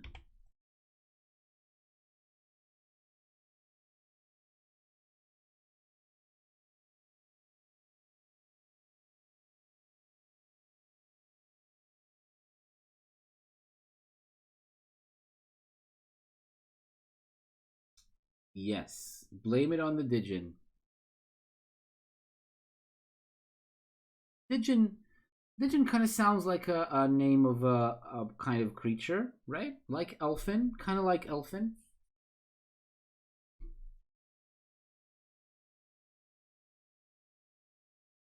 I'm going to go with Dop. I'm going to choose... Yes, it does. It almost is. I'm going to go with Dop because...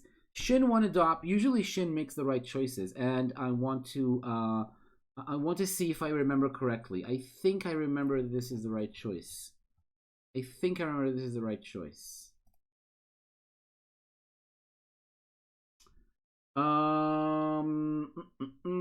Deduct 2 stamina points. It costs 2 stamina. You cast a spell at the lock. It begins to hum quietly, and little clicks indicate that the tumblers are moving. Eventually, it swings apart, and you may open the cage. Dop opens things. Dop.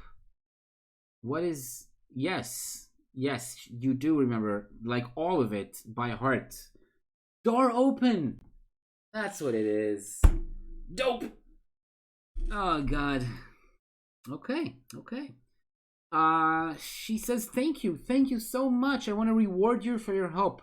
Would you like a magical item or an aid in combat? That is a prize we're getting. A magical item or an aid in combat. There's a spell for hold the door? Maybe. Aw, Sally, it's okay. Making mistakes is part of the game. Let's deduct 2 stamina points for the spell we just cast. And now we need to... Magical item. 2 votes, magical item. Yeah, 2 votes seems to be enough. So we're going to go for a magical item. Yep. She produces a small box from one of the shelves in her hut, and she gives it to you.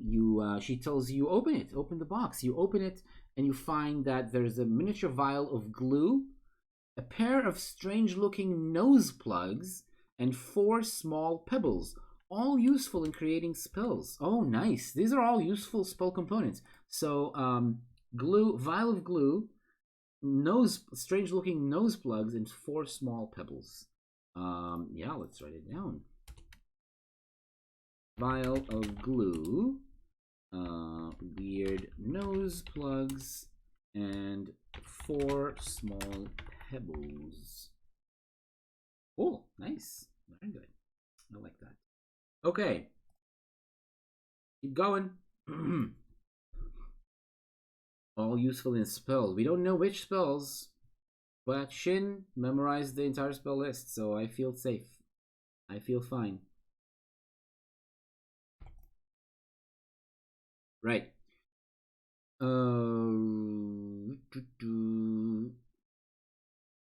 The lock breaks and she jumps from the cage? That already happened, though.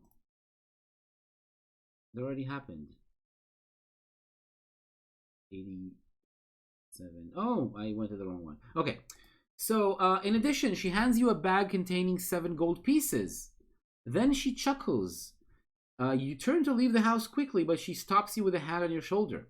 But Aliana does not give up her prized possessions without a fight. Oh my god, what? She gives you a reward and money, and you freed her from a cage, but she's now gonna make you fight. You turn around to see her casting a spell of some sort over a chair. The chair begins to crack and creak, moving violently in front of you. It forms itself into a wood golem, which now advances towards you. Oh my god! Will you fight the creature? Wood golem. Oh god, yes, I will. We need to fight the creature. Let's look at the stats. Let me show you what it's like. This is the wood golem that we're up against. Now, we need to decide whether or not we just fight it physically or we cast a spell. Do we cast a spell? Betrayal, yes. Yes, we were betrayed. We can cast a spell, Jig, Dawes, Hot, Kin, and Mug. Brave Sir Daisy, run away. We can't escape. We can't escape. Not in this system. Cast Jig. Yeah, we already cast Jig before. We already did. Jig, Hot sounds good. Hot might, yeah, against wood. Kind of sounds good. Jig, Dawes, Hot, Kin, or Mug. So we have 1 Jig, 2 Hot. 2 votes to Hot, so that's the one that wins then. Sure.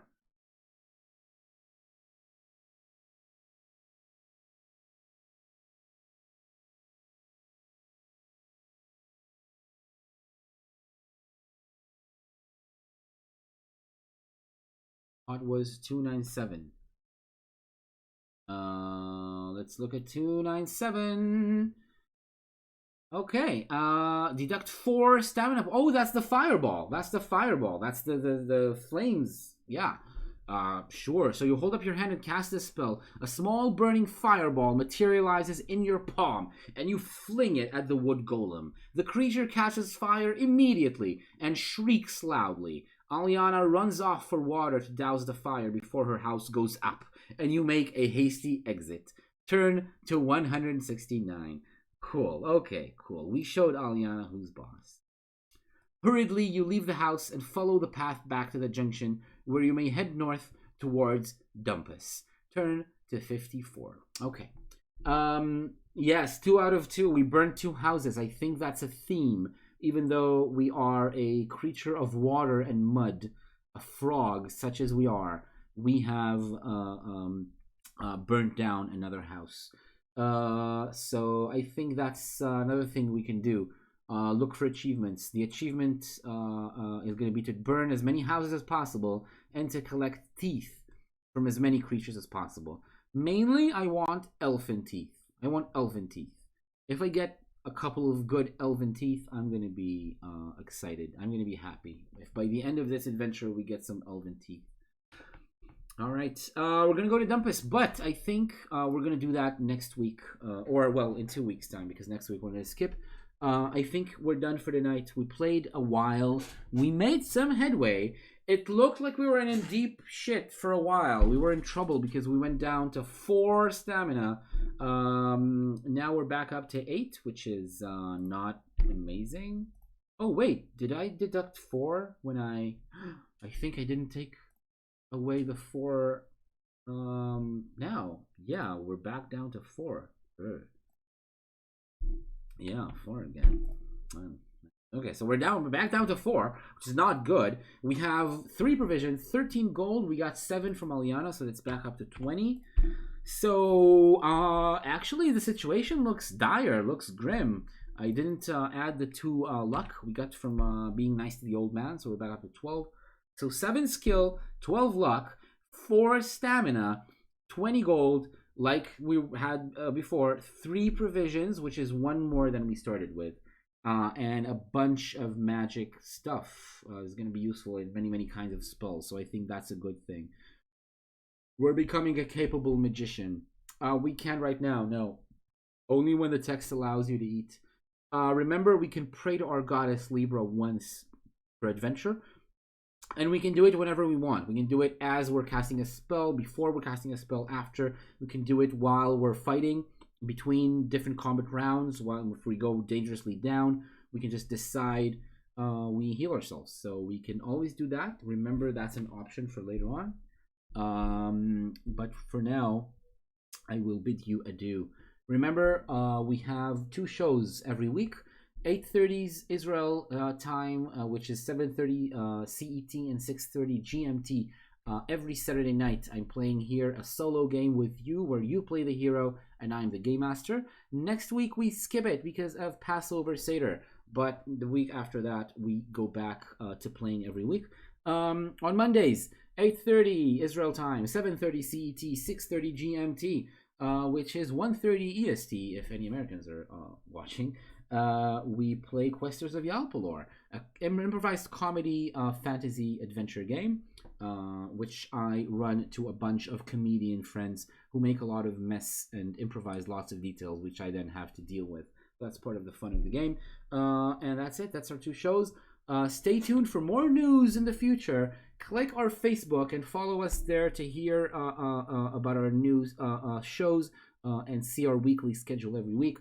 Click the YouTube link to get to our YouTube with all of our previous shows, all of the adventures we ran in the past, all kinds of games, both these two shows and other things that we ran, one shots and such. And that's it. That was a lot of fun today. Thank you, everyone. Until next week, or 2 weeks from now when we go back to the Shamutanti Hills. Have a good night, play hard, and stay safe.